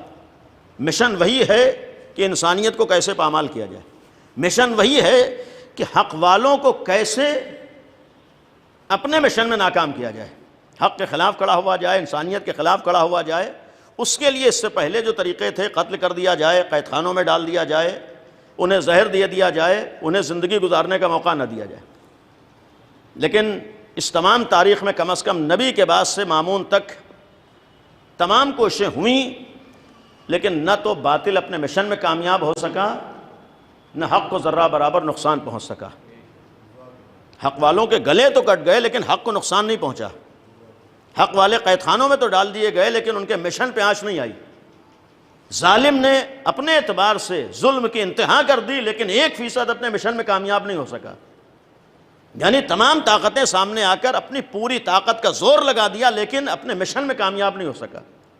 اور یہ اس بات کا پیغام ہے کہ ظالم لاکھ کوشش کر لے، اپنے مشن میں کامیاب نہیں ہو سکتا ہے۔ ظالم گلے تو کاٹ سکتا ہے لیکن مشن میں کامیاب ہو جائے یہ نہیں ہو سکتا ہے۔ اور یہ پرانی تاریخ ہر زمانے کے لوگوں کے لیے پیغام ہوتی ہے کہ اس بات کا یقین رہے کہ اگر ظالمانہ نظام ہو کبھی اپنے مشن میں کامیاب ہو نہیں سکتا ہے، اس لیے کہ ظالمانہ نظام کامیاب اس وقت ہوتا ہے جب اس سے اوپر کوئی خدائی نظام باقی نہ رہے، لیکن جب تک خدائی نظام باقی ہے اس وقت تک دنیا میں کوئی ظالمانہ نظام اپنے مشن میں کامیاب ہو نہیں سکتا ہے۔ یعنی ہمیں بھی اس بات کا یقین رہے اور ظالمین کو بھی اس بات کا یقین رہے کہ سب کچھ تو پنپ سکتا ہے لیکن ظلم پنپ نہیں سکتا ہے۔ ہر چیز تو کامیاب ہو سکتی ہے لیکن ظلم کامیاب نہیں ہو سکتا ہے۔ یہ تو فرعون جیسوں کی بھول ہوتی ہے کہ سمجھتے ہیں کہ ہم ظلم کر کے کامیاب ہو جائیں گے۔ کچھ دن کے پانی کے اوپر ابلنے والے بلبلے ہوا کرتے ہیں جس کو بعض لوگ طاقت سمجھ لیتے ہیں، جس کو بعض لوگ قوت سمجھ لیتے ہیں، جس کو بعض لوگ اختیار سمجھ لیتے ہیں۔ یہ تو اس حقیقی طاقت کی مصلحت ہوتی ہے کہ کتنے دن فرعون کو زندگی گزارنے کا موقع فراہم کرتا ہے، لیکن جس دن وہ حقیقی طاقت سمجھتی ہے ہر ظالم کو اس کی حیثیت کا اندازہ ہو جاتا ہے۔ اس لیے کہ طاقت ہے تو بس اللہ کی طاقت ہے، قوت ہے تو اس معبود کی قوت ہے، اس پالنے والے اور خلق کرنے والے کی طاقت و قوت ہے. لہذا اپنی اپنی کوششیں ہوتی رہتی ہیں، ہر کوشش ہوئی لیکن کامیاب نہیں ہو سکے. مامون کے زمانے تک آتے آتے اس نے جب دیکھا کہ کسی بھی کوشش میں ہم مشن میں کامیاب نہیں ہوئے، تب اس نے اپنے زمانے میں جو ایک طریقہ نکالا اور ایک کوشش کی اہل بیت کے خلاف، معصومین کے خلاف، آل محمد کے خلاف. یا یہ جملہ عرض کروں کہ جو انسانیت کے رہنما تھے، انسانیت کے آئیڈیل تھے، ان کے خلاف، یعنی جو لوگ انسانیت کی بات کرتے تھے ان کے خلاف اس نے راستہ کیا اپنایا کہ ہم ظلم کر کے کامیاب نہیں ہو سکے، ہم قتل کر کے کامیاب نہیں ہو سکے، ہم قید خانوں میں ڈال کے کامیاب نہیں ہو سکے، سارے حربے ہم نے اپنا لی، ہم کامیاب نہیں ہو سکے. تب مامون نے ایک نیا طریقہ نکالا. وہ طریقہ یہ تھا کہ سماج جب تک جہالت کا شکار نہ ہو اس وقت تک سماج کو بیوقوف نہیں بنایا جا سکتا. لہذا مامون نے اپنے زمانے میں ایک طریقہ یہ نکالا کہ سماج تو جہالت کا شکار رہے لیکن ہم سماج میں اور دنیا میں ایک عالم کی حیثیت سے پہچانے جائیں. غور کیجئے گا، یعنی ہماری ایک علمی حیثیت سامنے آ جائے، دنیا ہمیں پڑھا لکھا سمجھنے لگے، دنیا ہمیں صاحب علم سمجھنے لگے. اور ایک بات یہاں پر رک کے عرض کروں گا، آپ پوری اسلامی تاریخ کا، کم از کم اسلامی تاریخ کا اگر جائزہ لیں، بلکہ دیگر حکمرانوں میں بھی، تمام اسلامی تاریخ میں جتنا پڑھا لکھا یا تعلیمی میدانوں میں مامون نے کوشش کی ہے اتنا کسی اسلامی حاکم نے کوشش نہیں کی. اسلامی حکمرانوں میں جتنا تعلیمی اعتبار سے مامون نے کوشش کی ہے اتنا کسی نے کوشش نہیں کی. علمی مشن کو جتنا اس نے آگے بڑھانے کے کوشش کی کام کیا ہے اتنا کسی نے کام نہیں کیا. جتنا خود اس نے اپنے کو صاحب علم پہچانوانے اور اس سلسلے میں کوشش کی ہے اتنا کسی اور کے ہاں آپ کو نظر نہیں آئے گی. یعنی یہ تاریخ ہے. مامون اپنے کو دنیا کے سامنے کہ ہم پڑھے لکھے شاعر ہوں، ہماری ایک علمی حیثیت سامنے آ جائے، اس کے لیے اس نے بہت سے کام کیے. وجہ کیا تھی؟ وجہ یہ تھی کہ اس نے 200 سال کی تاریخ میں، کم از کم اسلامی تاریخ میں دیکھ لیا کہ سب کچھ کر کے بھی یہ جو اسلامی لیڈر تھے، اسلامی رہنما تھے، آل محمد کا گھرانہ تھا، جو انسانیت کا درس دینے والے تھے، اس کے مقابلے میں نہ تو بنی امیہ ٹک سکے نہ بنی عباس ٹک سکے. وجہ کیا تھی؟ وجہ سب سے بڑی یہ تھی کہ اہل بیت کا وہ گھرانہ تھا جو تنہا روئے زمین پر پڑھا لکھا گھرانہ تھا. اہل بیت کا گھرانہ وہ تھا، نبی کا گھرانہ وہ تھا جو ہر زمانے میں سب سے زیادہ پڑھا لکھا کہا گیا. دشمن بھی لاکھ دشمنی کر رہا ہو لیکن کہنے پر مجبور ہوتا ہے علم ہے تو ان کے پاس ہے. اور جب جب موقع ملا ہے تو دشمن بھی کسی دروازے پر اگر علم حاصل کرنے کے لیے آیا ہے تو آل محمد کا گھرانہ ہے. یعنی مخالفین بھی اگر علم حاصل کرنا چاہتے تھے تو اہل بیت کے دروازے پر آتے تھے. ایک دو نہیں، آپ کو سینکڑوں واقعات تاریخ میں ملیں گے جہاں جہاں علمی گفتگو ہوتی تھی اور کوئی علمی مسئلہ حل نہ ہو پائے تو بڑے سے بڑا دشمن بھی یہ کہتا تھا کہ جب تک علی نہ ہو یہ مسئلہ حل نہیں ہو سکتا ہے.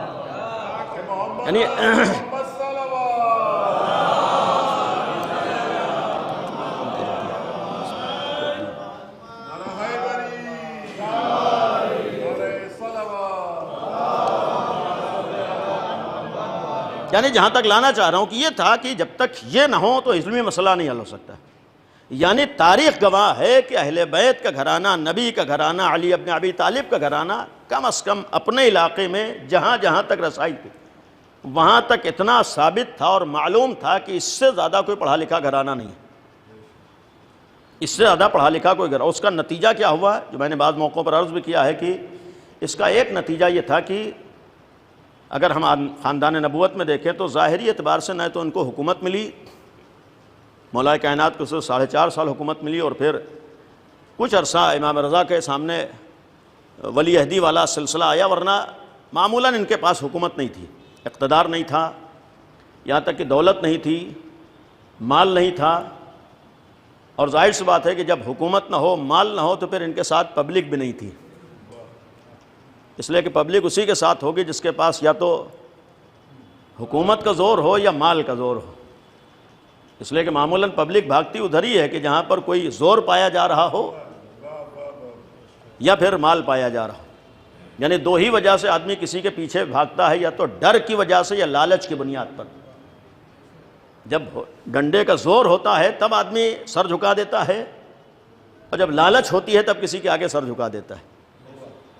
اور پھر اسی بنیاد پر اہل بیت کے پاس نہ تو پبلک رہی ہے، نہ مال رہا ہے، نہ حکومت رہی ہے. اور یہاں رک کر ایک بات موجودہ حالات میں ضرور عرض کروں گا، بعض موقعوں پر عرض بھی کیا ہے کہ اہل بیت سے حکومت بھی لی گئی، ورنہ حقیقت یہ ہے کہ نبی کے بعد ظاہری حکومت کا اگر حق تھا تو صرف علی ابن ابی طالب کو تھا. یعنی اس زمانے میں بھی اگر حکومت کرنے کا حق تھا تو علی ابن ابی طالب کو حق تھا، اس لیے کہ اسلام میں خاندان پرستی یا عمر وغیرہ نہیں دیکھی جاتی ہے، بلکہ لیاقت و اہلیت دیکھی جاتی ہے. لہذا حق تھا، اس کے باوجود حق نہیں ملا اور حکومت کا بھی موقع نہیں مل سکا. تو افسوس ہے انسانیت کے لیے کہ ایک ایسا رہنما، ایک ایسا آئیڈیل جس کو دنیا نے صرف 4.5 سال موقع دیا حکومت کرنے کا، ورنہ اگر نبی کے بعد صرف جتنی زندگی میں ان کی باقی تھی اتنا ہی اگر انہیں حکومت کا موقع مل گیا ہوتا تو آج اسلام کا رنگ ہی کچھ اور ہوتا، بلکہ دنیا کا رنگ کچھ اور ہوتا، لیکن نہیں ملا ہے. اور اسی حکومت چھننے کے بعد پھر حکومت نہیں چھنی بلکہ حکومت کے ساتھ ساتھ امیر المومنین سے مال بھی چھنا. اور یہ ہماری اسلامی تاریخ ہے کہ اہل بیت سے فدق چھینا گیا. اور اس ذیل میں ایک بات عرض کروں گا کہ جب ہمارے سامنے ہماری اپنی تاریخ یہ ہے کہ فدق چھن گیا ہے، تو جب علی کے پاس فدق باقی نہ رہا تو کوئی گارنٹی نہیں ہے کہ آپ کے پاس آپ کی زمین و جائیداد باقی رہ جائے. تاریخ ہے کہ بہرحال جب علی ابن ابی طالب کے پاس فدق باقی نہ رہا، کوئی گارنٹی نہیں ہے کہ آپ کے پاس آپ کی زمین و جائیداد باقی رہ جائے. کب کون سا قانون آ جائے، لہذا یہ ایک ہمارے لیے قابل توجہ ہے. میں نے اس لیے عرض کیا کہ بہرحال انسان کا اپنا حق ہے، اور اس کے سلسلے میں شہزادی کونین کی سیرت بھی ہے کہ آدمی یہ بھی نہ سوچے کہ ہم خاموش ہو جائیں اور پھر یہ پتہ ہی نہ چلے کہ صحیح بات کیا ہے اور غلط بات کیا ہے اور حق کیا ہے باطل کیا ہے، کون کس کا حق تھا. لہذا بعض موقعوں پر کم از کم اتنا سامنے آنا ضروری ہوتا ہے کہ صحیح کیا ہے غلط کیا ہے. لیکن اس ذیل میں جو ایک بات عرض کرنے کا مقصد ہے کہ اگر صدیقہ طاہرہ اور امیر المومنین کا حق چھنا ہے اور فدق چھنا ہے تو یہ ہمارے اور آپ کے لیے درس بھی ہے کہ اگر ہمیں بھروسہ کرنا ہے تو کبھی بھی مال پہ بھروسہ نہ کریں، اس لیے کہ مال کبھی بھی چھینا جا سکتا ہے. بھروسہ کریں تو ایسی چیز پہ بھروسہ کریں جو دشمن لاکھ دشمنی کر لے تبھی چھین نہ سکے. اور اگر تاریخ میں کوئی بڑے سے بڑا دشمن کسی ملکیت پر قبضہ نہیں کر سکتا ہے، نہیں چھین سکتا ہے، وہ انسان کا علم ہوتا ہے. یعنی آپ کا مال تو چھن سکتا ہے، آپ کی حکومت تو چھن سکتی ہے، آپ کا اختیار تو چھینا جا سکتا ہے، لیکن آپ کے علم کو کوئی نہیں چھن سکتا ہے. یہ ہمارے سامنے اگر اہل بیت کی تاریخ رہے کہ ہمارے پاس کم از کم ہمارا علم ہو تو لاکھ دنیا چاہ لے کسی کے علم پر قبضہ نہیں کر سکتی ہے. اور یہی علم ایسی چیز ہوتی ہے جو مامون کے سامنے 200 سالہ تاریخ تھی کہ علی کے گھرانے میں نہ تو حکومت رہی، نہ مال رہا، نہ پبلک رہی، پھر بھی علی کسی دروازے پر نظر نہیں آئے ہیں، ہر ایک علی کے دروازے پر نظر آیا ہے. یہ تو تاریخ نے ثابت کر دیا کہ انسان کے پاس سب کچھ ہو لیکن اگر علم نہ ہو تو اسے دوسروں کے آگے سر جھکانا پڑتا ہے، لیکن اگر علم ہو کچھ نہ ہو تب بھی وہ سر اٹھا کر عزت کے ساتھ جی سکتا ہے. اس کا ایک ثبوت ہم غیروں کو چھوڑیں، اسلامی ملکوں میں آج جا کر دیکھ لیں جو کلمہ شہادتین زبان سے کہنے والے ہوں، آج یہ کس لیے غلامی کر رہے ہیں؟ آج یہ دنیا کے بڑے بڑے ظالم کو بلا کر ان کے آگے کیوں گھٹنے ٹیک رہے ہیں، ان کے آگے کیوں سجدہ کرنے کے اوپر تیار ہیں؟ جو ہمیشہ لا الہ الا اللہ کی باتیں کرتے ہیں، جو ہر جگہ شرک و کفر کے فتوے دیا کرتے ہیں، یہ لوگ آج ظالم کو بلا کر اس کے ہاتھ چومنے پر کیوں تیار ہیں؟ صرف ایک وجہ ہے کہ اگر ان کے پاس مال کے ساتھ ساتھ علم ہوتا تو یہ نوبت نہ آتی، اور شاید ہمارے لیے ثابت نہ ہو پاتا اگر ایران نے ہمارے سامنے ثابت نہ کر دیا ہوتا. صرف ایک ہی تو ملک ہے جو دنیا میں تنہا ہے لیکن تمام طاقتوں کی تمام کوششوں کے باوجود نہ تو وہ ذلت گوارا کرنے پر تیار ہے، نہ کسی کی غلامی کرنے پر تیار ہے، نہ سر جھکانے پر تیار ہے. وجہ کیا ہے؟ نہ تو مال ہے، نہ حکومت ہے، نہ پبلک ہے، لیکن چونکہ علم ہے لہذا سر اٹھا کے کھڑا ہوا ہے. یہ ہمارے لیے درس ہے. معنی یہ ہے کہ اگر، اور یہ بات میں نے اس لیے عرض کی ہے کہ اگر ہمارے پاس علم ہوگا تو ہم بھی سر اٹھا کر جی سکیں گے. ہمارے دیش کے لیے ایک بات کہوں کہ دنیا لاکھ دشمنی کرے، اگر ہمارے ملک اور دیش میں علم ہوگا تو دنیا کی کوئی طاقت نہ تو ہمیں جھکا سکتی ہے نہ ہمیں ذلیل کر سکتی ہے. اور جس طریقے سے دیش کی عزت علم و تعلیم اور ایجوکیشن کے ذریعے ہوتی ہے، ویسی قوموں کا وقار بھی ان کے علم کے ذریعے سے ہوتا ہے. جس قوم کے پاس علم ہوتا ہے وہی قوم عزت کے ساتھ سر اٹھا کے جیتی ہے. لہذا آج ہمارا ایک بنیادی فریضہ یہ ہے کہ ہم علمی اعتبار سے کوشش کریں. جو عرض کر رہا تھا، مامون نے جو ایک کام کیا ہے، کوشش کی ہے کہ ہم دنیا میں پڑھے لکھے پہچانے جائیں. حالانکہ یہ بھی عرض کروں کہ حقیقتاً یہ علم نہیں ہوتا ہے. بعض لوگ جسے علم سمجھ بیٹھتے ہیں وہ علم نہیں ہے. مامون جیسوں کے پاس علم نہیں تھا، محنت تو بہت کی تھی، اس لیے کہ علم معلومات کے ذخیرے کو نہیں کہا جاتا ہے. معلومات کے ذخیرے کا نام علم نہیں ہوتا ہے. ورنہ اگر معلومات کے ذخیرے کو علم کہا جائے تو آج ہر آدمی سے بڑا اس کا موبائل عالم بن جائے گا.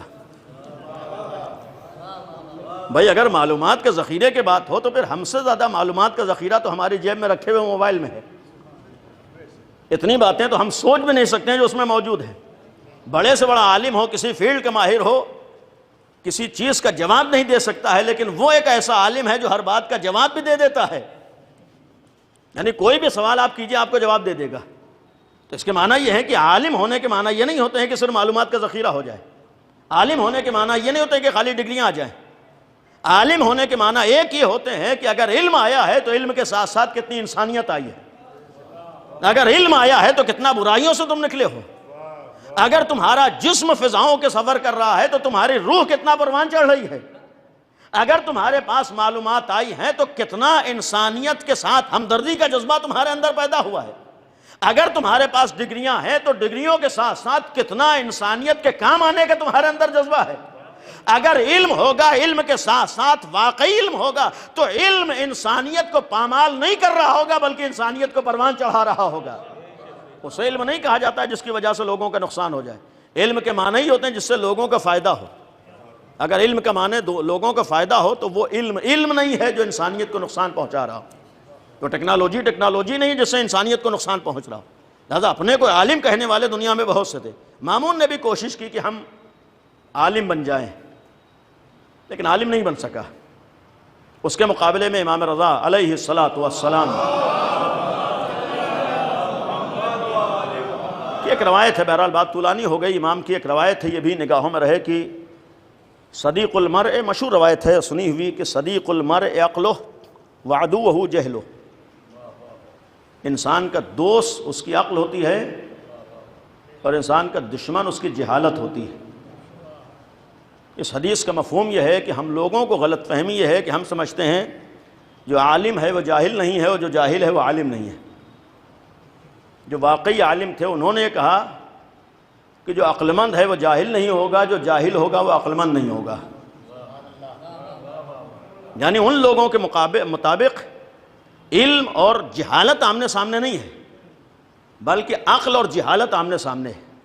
جہاں عقل ہے جہالت نہیں ہے، جہاں جہالت ہے وہاں عقل نہیں ہے. یہی تو شاید ہماری غلط فہمی ہوئی کہ ہم سمجھے جو جاہل نہیں ہے وہ عالم بن جائے گا. نہیں ہو سکتا ہے دنیاوی اعتبار سے بہت بڑا عالم ہو لیکن جہالت سے ذرہ برابر آگے نہ بڑھا ہو. اسی لیے جہالت کے معنی خالی معلومات نہیں ہے. جہالت کے معنی اللہ نے عقل جیسی نعمت دے کر اگر انسان بنایا ہے تو کتنے فیصد تم انسان بنے ہو. عقل دے کر اگر انسانیت دی ہے تو تم نے کتنا عقل کا استعمال کیا. لہذا مامون نے جو کوشش کی، ایک کوشش بہرحال بات طولانی ہو گئی، ختم کر رہا ہوں. مامون نے ان کوششوں میں یہ چاہا کہ اہل بیت کی اس پہچان کو مٹا دیا جائے کہ یہی لوگ پڑھے لکھے ہوتے ہیں. سراحت سے عرض کر رہا ہوں، یعنی مامون کی ایک سیاست یہ تھی کہ دنیا میں جو علی کا گھرانہ پڑھا لکھا گھرانہ مشہور تھا، یہ پہچان ان کی ختم ہو جائے، لوگ ہمیں پڑھا لکھا سمجھنے لگے. بہت آسان الفاظ میں عرض کر رہا ہوں. مامون نے یہ سیاست چلی کہ علی کے گھرانے کی علمی پہچان ہمارے گھرانے میں آ جائے. اور یہ کس لیے؟ علم کے شوق میں نہیں تھا، علم کو اچھا سمجھ کے نہیں تھا، بلکہ اس نے یہ علمی میدان میں صرف اس لیے محنت کی تھی کہ اس 200 سال میں اس کے آباء و اجداد نے لاکھ کوششیں کیں، اپنے ظالمانہ نظام میں ذرہ برابر کامیاب نہ ہو سکا اور اہل بیت کو شکست نہ دے سکا، یا یہ کہوں کہ حق کو شکست نہ دے سکا. تو اس کو یہ غلط فہمی ہوئی کہ جب ہم پڑھے لکھے مشہور ہو جائیں گے تو اپنے مشن میں کامیاب ہو جائیں گے. لیکن یہی تو امام رضا کا کمال تھا کہ مامون نے لاکھ کوششیں کی ہیں اور انہی کوششوں کے نتیجے میں جو مامون نے کام کیے ہیں، کتنے مناظرے کرائے ہیں۔ آج تاریخ اٹھا کر دیکھیے، مامون نے جو مناظرے کرائے ہیں معمولی مناظرے نہیں تھے، علمی گفتگو ہوتی تھی، حق اور باطل کے سلسلے میں باتیں ہوتی تھیں، لیکن مامون کا مشن مناظروں سے حق و باطل کو آشکار کرنا نہیں تھا۔ مامون کا مقصد یہ نہیں تھا کہ مناظرے ہوں تاکہ لوگوں کو صحیح اور غلط کا علم ہو جائے، مامون کا مقصد یہ نہیں تھا کہ مناظرے ہوں تاکہ حق اور باطل آشکار ہو جائے۔ حتیٰ مامون نے خود بیٹھ کے مناظرہ کیا ہے حق اور باطل کے سلسلے میں، لیکن مامون کا مقصد ان مناظروں سے حق اور باطل نہیں تھا، بلکہ بظاہر تو وہ بات حق و باطل کی کر رہا تھا، بظاہر تو مناظرے کر رہا تھا، بظاہر تو باطل کو جواب دلوا رہا تھا، لیکن ہرگز اس کی نیت حق و باطل کو آشکار نہیں کرنا تھا، بلکہ جب خود ظالم ہے تو اس کا مشن کچھ اور تھا۔ مشن کچھ بھی رہا ہو، اتنا تو ثابت ہو ہی گیا کہ اگر کبھی کبھی مناظرے ہو رہے ہوں، حق و باطل کی بات ہو رہی ہو، تو ضروری نہیں ہے کہ ان مناظروں کا مقصد دنیا کے سامنے حق و باطل پہنچانا ہو۔ جب مامون جیسا باطل مناظرے کرا کر حق و باطل کو سامنے لانے کی کوشش اپنے باطل منصوبوں کی بنیاد پر کر سکتا ہے، تو آج کی باطل طاقتیں بھی ہو سکتا ہے سوشل میڈیا پر بعض افراد کو خرید کر مناظروں کے بہانے اپنے باطل مشن کو سماج میں پھیلانے کی کوششیں کر رہی ہو۔ اگر ہم اسلامی تاریخ کو نگاہوں میں رکھتے ہیں اور مامون جیسے دشمن اسلام کا کردار ہمارے نگاہوں میں ہے، تو ہم آج کے دور میں بظاہر حق کی بات کرنے والوں سے دھوکے میں نہ رہے ہوں، بظاہر مناظرہ کرنے والوں سے دھوکوں میں نہ رہے ہوں، بلکہ ان کے پیچھے چھپی ہوئی ان کی نیتوں کو بھی دیکھ رہے ہوں کہ ان کا مشن حق و باطل کو پیش کرنا ہے یا سماج میں فتنہ پھیلانا ہے۔ یہ افراد کس لیے مناظرہ کریں؟ سماج میں فساد پھیلانے کے لیے کر رہے ہیں، یہ سماج میں حق و باطل کے لیے مناظرہ کریں؟ صلوات پڑھ دیں بر محمد و آل محمد۔ تو امام رضا کی صلوات پڑھ دی بھائی، ایک اور صلوات پڑھ دی بر محمد و آل محمد، درمیان نہیں کیتا، ایک اور صلوات پڑھ دیں بر محمد و آل محمد۔ حالانکہ وقت مکمل ہو گیا، بس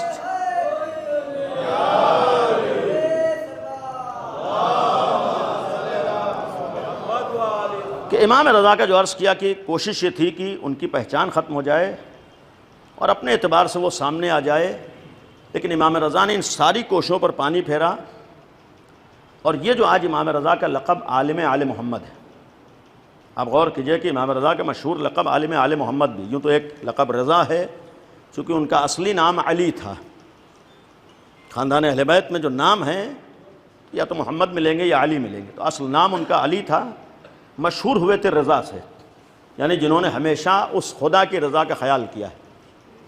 رضا اس لیے تھا کہ انہوں نے مامون کے دربار میں ولی عہد بن کر بھی مامون کی خوشنودی کا خیال نہیں کیا ہے، بلکہ اپنے خدا اور اپنے معبود کی خوشنودی کا خیال کیا ہے۔ دربار تک پہنچ کر بھی تمام طرح کے نقصانات اور خوف کو نگاہوں میں رکھتے ہوئے بھی امام رضا نے مامون کی خوشنودی کی فکر نہیں کی ہے، بلکہ اپنے خدا کی خوشنودی کی فکر کی ہے۔ امام رضا کو اس بات کا خوف نہیں تھا کہ ہمارے ساتھ کیا سلوک ہوگا، انہیں اس بات کی فکر تھا کہ ہمارا خدا ہم سے راضی رہے، اور یہی سیرت امام رضا نے ہمارے سامنے پیش کی ہے کہ ہمیں بھی زندگی کے ہر موڑ کے اوپر اپنے خدا کی رضا کا خیال کرنا ہے، اس لیے کہ اگر خدا کی رضا کا خیال ہے تو لاکھ دشمن چاہے کسی بھی انسان کو نقصان نہیں پہنچا سکتا ہے۔ یہ ہماری بھول ہوتی ہے کہ ہم سمجھتے ہیں کہ ہمارا نقصان ہو جائے گا۔ نقصان سے مراد کیا ہے؟ ہمارا مال چلا جائے گا، ہماری نوکری چلی جائے گی، ہماری شہرت پہ آنچ آئے گی، یا نقصان سے مراد یہ ہے کہ ہمارا خدا ہم سے راضی نہیں رہے گا؟ نقصان سے مراد یہ ہے کہ آخرت ہماری تباہ ہو جائے گی۔ یہی تو ہمیں غور کرنا ہے کہ ہماری آخرت تباہ نہ ہونے پائے، چاہے ظاہری اعتبار سے تھوڑا بہت ہمارا نقصان ہو جائے۔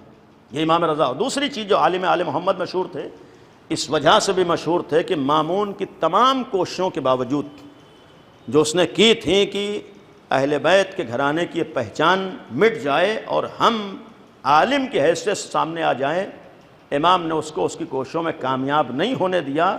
یہی تو پیغام دیا کہ تمہارے پاس بظاہر اقتدار حکومت تو ہو سکتا ہے، لیکن اللہ نے اگر علم ہمیں عطا کیا ہے تو علم ہماری ملکیت ہے جو باقی رہے گا۔ لہذا اگر امام رضا نے اپنے اس لقب کی پہچان کو باقی رکھا ہے اور مامون کے اس مشن کو کامیاب نہیں ہونے دیا ہے، تو آج ہر حق کے ماننے والے اور اہل بیت کے پیروکار کی شاید بنیادی اور اہم ذمہ داری یہ بھی ہو کہ اپنی علمی پہچان کو باقی رکھنے کی کوشش کرے۔ جن مرحوم کے سال ثواب کی مجلس تھے اور وہ اور ان کا گھرانہ بھی الحمدللہ علمی اعتبار سے انہوں نے اپنی پہچان کو بنایا ہے۔ دعا یہ ہے کہ جس طریقے سے چند افراد ہماری قوم میں علمی اعتبار سے آج اپنی پہچان بنائے ہوئے ہیں، دعا کیجئے کہ قوم کا ہر فرد اسی اعتبار سے اپنی علمی پہچان کو بنا رہا۔ جیسے آل محمد کا گھرانہ علمی اعتبار سے مشہور تھا، دعا کیجئے کہ اہل بیت کے چاہنے والے بھی علمی اعتبار سے مشہور ہو جائیں۔ جیسے اہل بیت کا جب نام آتا تھا لوگ کہتے تھے ان سے زیادہ کوئی تعلیم یافتہ نہیں ہے، آج بھی جب اہل بیت کے چاہنے والوں کی بات آئے تو دنیا کا ہر انسان کہے کہ ان سے زیادہ کسی کے پاس علم نہیں ہوتا ہے۔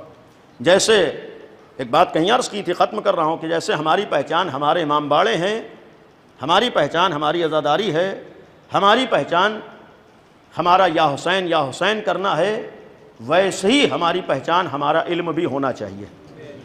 یعنی جیسے عزاداری کی بات آتی ہے علی کے شیعوں کا نام آتا ہے، جیسی امام باڑوں کی بات آتی ہے شیعان علی کا نام آتا ہے، ویسی جب علم کی بات آئے تو امام صادق کے ماننے والوں کا نام آنا چاہیے۔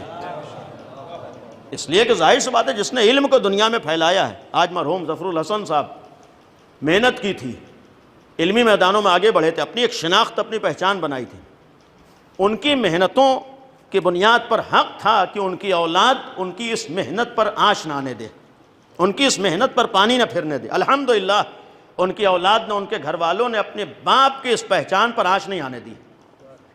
یعنی آج اگر باپ نے محنت کر کے اپنی پہچان بنائی تھی تو ان کے بیٹوں نے ان کے نقش قدم کے اوپر چلتے ہوئے اپنے باپ کی اس پہچان کے اوپر آنچ نہیں آنے دی ہے، اپنی بھی ایک علمی پہچان بنائی ہے جو ان کا حق تھا۔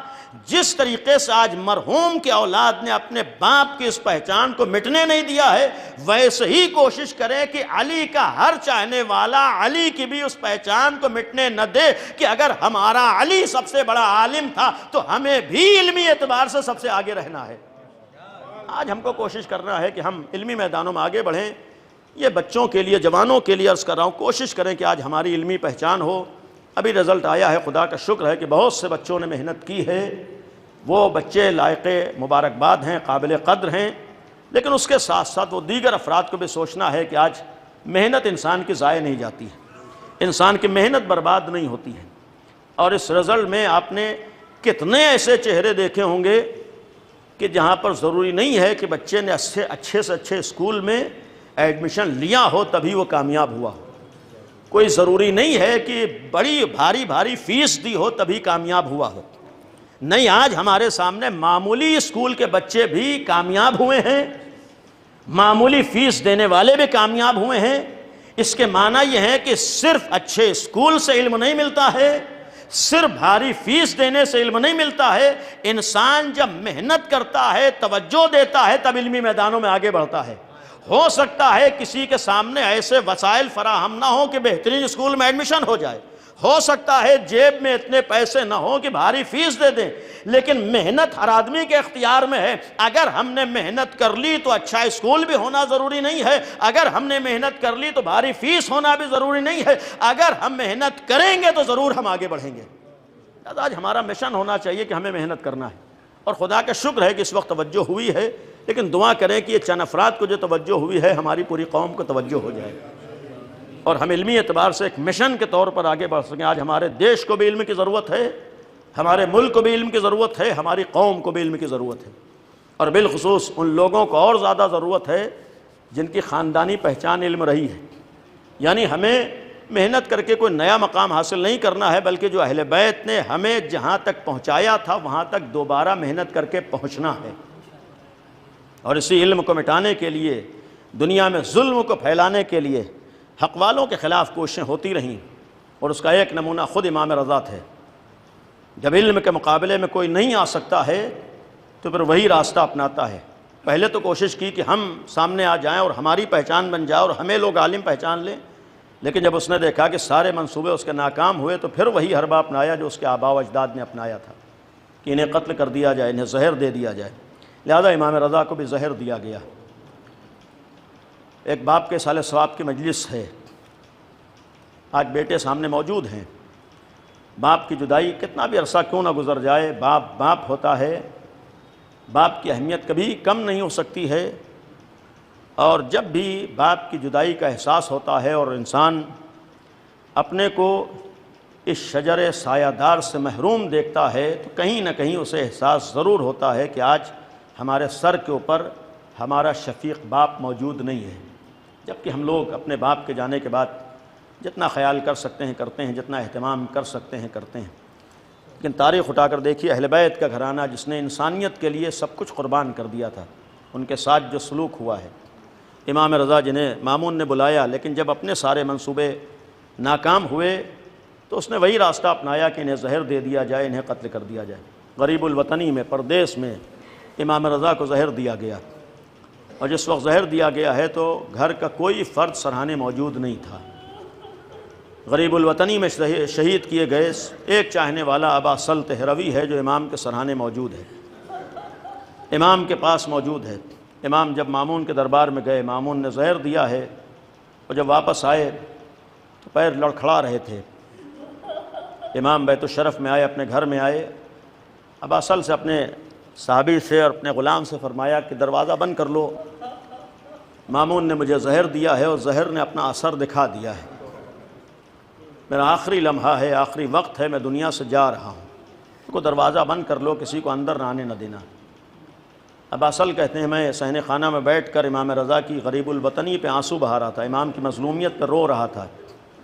اتنے میں نے اس حجرے سے رونے کی آواز سنی جہاں امام تنہا تھے. میں دوڑ کر جب پہنچا تو دیکھا کہ امام رضا ایک کم سن نوجوان ہے جسے آغوش میں لیے ہوئے آنسو بہا رہے ہیں. ایک 8-9 سال کا بچہ ہے جسے گلے سے لگائے ہوئے ہیں، امام بھی آنسو بہا رہے ہیں، وہ کم سن شہزادہ بھی گریہ کر رہا ہے. میں نے سوال کر لیا اس شہزادے کی طرف دیکھ کر کہ آپ بند دروازے سے اندر کیسے آئے؟ جواب دیا، اے ابا سل، جو خدا مجھے مدینے سے خراسان تک لایا ہے وہی خدا مجھے بند دروازے سے اندر لایا ہے. اے ابا سل، میں کوئی اور نہیں، انہی رضائے غریب کا بیٹا تقی جواد ہوں. باپ دنیا سے جا رہا تھا، اکیلے تھے، آخری لمحات میں امام جواد بھی پہنچ گئے. عزیزو، گرمی شدید ہے، آپ تمام مظلومیتوں میں اس مظلومیت کو اس موسم میں کسی حد تک محسوس کر سکتے ہیں کہ پیاس کسے کہا جاتا ہے. اور جب آدمی کو زہر دیا جائے اور زہر کا اثر انسان کے جسم پر ہو جائے تو انسان سب سے زیادہ پیاس محسوس کرتا ہے. تاریخیں قریب ہیں امام رضا کی شہادت کی، جب زہر کا اثر ہوا ہے. صحیح ہے غریب الوطنی تھی، پردیس تھا، لیکن جس وقت زہر کا اثر ہوا ایک غلام بھی موجود تھا اور ایک کمسن شہزادہ نگاہوں کے سامنے موجود ہے. امام کو جب آخری وقت میں پیاس محسوس ہوئی ہوگی، امام جب پیاسے ہوئے ہوں گے، چاہے تاریخ میں جملہ نہ ہو لیکن اتنا ضرور ہے کہ جب امام نے پانی مانگا ہوگا تو غلام بھی پانی کے لیے دوڑا ہوگا اور امام جواد بھی کمسنی میں پانی کے لیے آگے بڑھے ہوں گے. اور جب آخری وقت میں امام رضا کے سامنے پانی کا پیالہ آیا ہوگا، عزیزو تاریخ میں امام رضا وہ امام ہے کہ کربلا کے حوالے سے سب سے زیادہ روایتیں امام رضا سے ہم تک پہنچی ہیں. کربلا کے مصائب کو جس نے بیان کیا اور جس کی روایتیں آج ہم لوگوں کے سامنے ہیں وہ امام رضا ہے. امام رضا کربلا کی مصیبتوں کو یاد کیا کرتے تھے. عزیزو آخری وقت تھا، جس وقت غریب الوطنی میں زہر کا اثر ہو رہا ہے، ہو چکا ہے، دنیا سے جا رہے ہیں، پیاسے ہوئے ہوں گے اور غلام پانی لے کر آیا ہوگا یا بیٹا پانی لے کر آیا ہو. امام کے سامنے جب پانی آیا ہوگا تو دل یہی کہتا ہے کہ امام رضا نے ہاتھ میں کاسے آپ کو تو لیا ہوگا لیکن ایک دفعہ کربلا کا رخ کر کے یہی تو کہا ہوگا کہ دنیا سے کوئی بھی جاتا ہے چاہے اسے غریب الوطنی میں کیوں نہ زہر دیا جائے، چاہے تنہائی میں اسے کیوں نہ شہید کر دیا جائے، لیکن اگر آخری وقت میں وہ پیاسا ہوتا ہے تو اسے پانی مل جاتا ہے. لیکن ہائے کربلا کا مسافر، ہائے میرا جد مظلوم حسین، یہی تو وجہ ہے کہ دوسروں کو چھوڑیے، ایک 4 سال کی بیٹی کو بھی جس کے لیے باپ کی جدائی بہت بڑی مصیبت ہوتی ہے، اگر سکینہ جیسی 4 سال کی بیٹی ہو تو اس کے لیے باپ کی شہادت کتنا بڑا غم ہوگی. اگر ایک بیٹے کے لیے باپ کا چلا جانا مصیبت ہوتی ہے، ایک بیٹی کے لیے باپ کی جدائی مصیبت ہوتی ہے، تو 4 سال کی سکینہ کے لیے کتنا بڑا امتحان رہا ہوگا. لیکن جب اسی 4 سال کی بچی نے در خیمہ پر آ کر وہ منظر دیکھا کہ رہوار آیا ہے، باغیں کٹی ہوئی ہے، بچی سمجھ گئی کہ میں یتیم ہو گئی، بچی سمجھ گئی کہ بابا شہید کر دیے گئے، بچی سمجھ گئی کہ اب باپ سر پہ موجود نہیں ہے. لیکن باپ کی مظلومیت کا احساس تو تھا، باپ کی جدائی کا تو احساس تھا، لیکن کوئی اور سوال نہ کیا. بس ایک سوال کرتی ہے، یا جوان حل سقیا بی ام قتلت شانہ، اے بابا کے رہوار بس اتنا بتا دے، جب میرے بابا کو ذبح کیا گیا تو میرے بابا کو پانی ملا یا میرا بابا پیاسا شہید کر دیا گیا.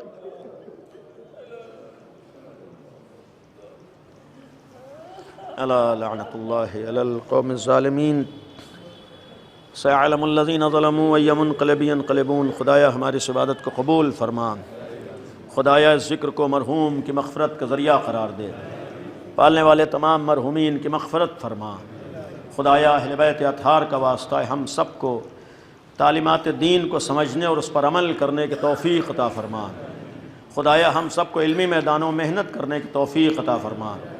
خدایا ہماری قوم سے، ہمارے ملک سے ہر طرح کی جہالت کا خاتمہ فرما. خدایا ہم سب کو، ہمارے جوانوں کو محنت کر کے بالخصوص علمی میدانوں میں سب سے آگے رہنے کی توفیق عطا فرما. خدایا علم کے ساتھ ساتھ دین کو بھی اہمیت دینے کی توفیق عطا فرما. پروردگارہ اہل بیت اطہار کا واسطہ ہے، دنیا سے ظلم و ظالمین کا خاتمہ فرما. معبود دنیا کو دہشت گردی سے نجات عطا فرما. خدایا ہمارے ملک میں ہر طرح کی دہشت گردی سے ہمارے ملک کو محفوظ فرما.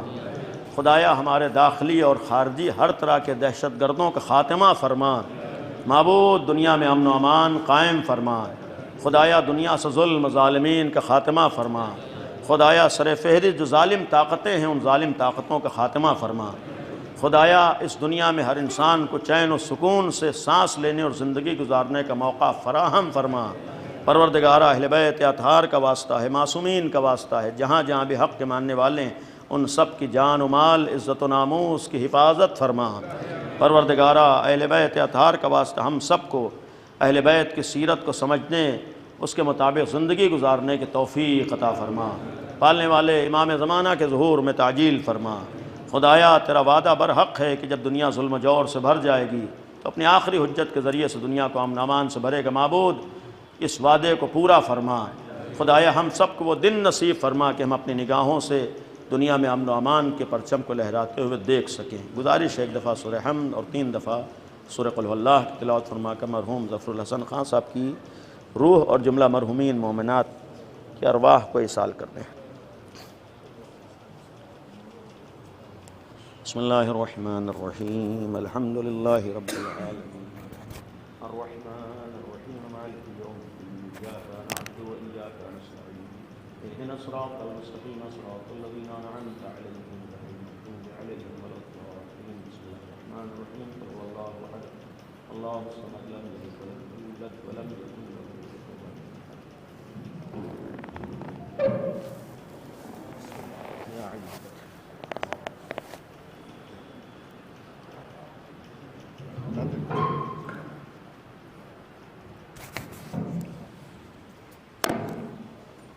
سلام پڑھیں گے صاحب. السلام علیکم یا رسول اللہ، السلام علیکم یا خیر خلق اللہ، السلام علیکم یا محمد ابن عبد اللہ خاتم النبیین، السلام علیکم یا امیر المومن علی ابن ابی طالب، السلام علیکم صدیقۃ الشہیدہ فاطمہ، السلام علیکم یا سبط نبی الرحمہ و سید شباب اہل الجنہ الحسن المجتبی والحسین الشہید بکربلا، السلام علی الحسین وعلى علي بن الحسين وعلى أولاد الحسين وعلى صحاب الحسين. السلام علیکم علی بن الحسین زین العابدین، السلام علیکم محمد بن علی الباقر، السلام علیکم جعفر بن محمد الصادق، السلام علیکم موسیٰ بن جعفر الطاہر الطہر الکاظم، السلام علیکم یا علی ابن موسیٰ الرضا راضی بالقدر والقضاء ورحمۃ اللہ وبرکاتہ. السلام علیکم محمد ابن علی التقی الجواد. السلام علیکم یا علی ابن محمد النقی الہادی. السلام علیکم یا حسن ابن علی الولی الناصر الامین. السلام علیکم یا حجت اللہ یا صاحب العصر والزمان. الامان الامان الامان من فتنة الزمان وشر الشیطان. السلام علیکم یا قاطع البرہان علیکم وعلی آبائک الطاہرین السلام ورحمۃ اللہ وبرکاتہ. بسم اللہ الرحمن الرحیم. اللہم کل ولیک الحجت ابن الحسن صلواتک علیہ وعلی آبائہ فی ہذہ الساعہ وفی کل ساعہ ولیا وحافظا وقائدا وناصرا ودلیلا وعینا حتی تسکنہ ارضک طوعا وتمتعہ فیہا طویلا. اللہم صل سبحان اللہ.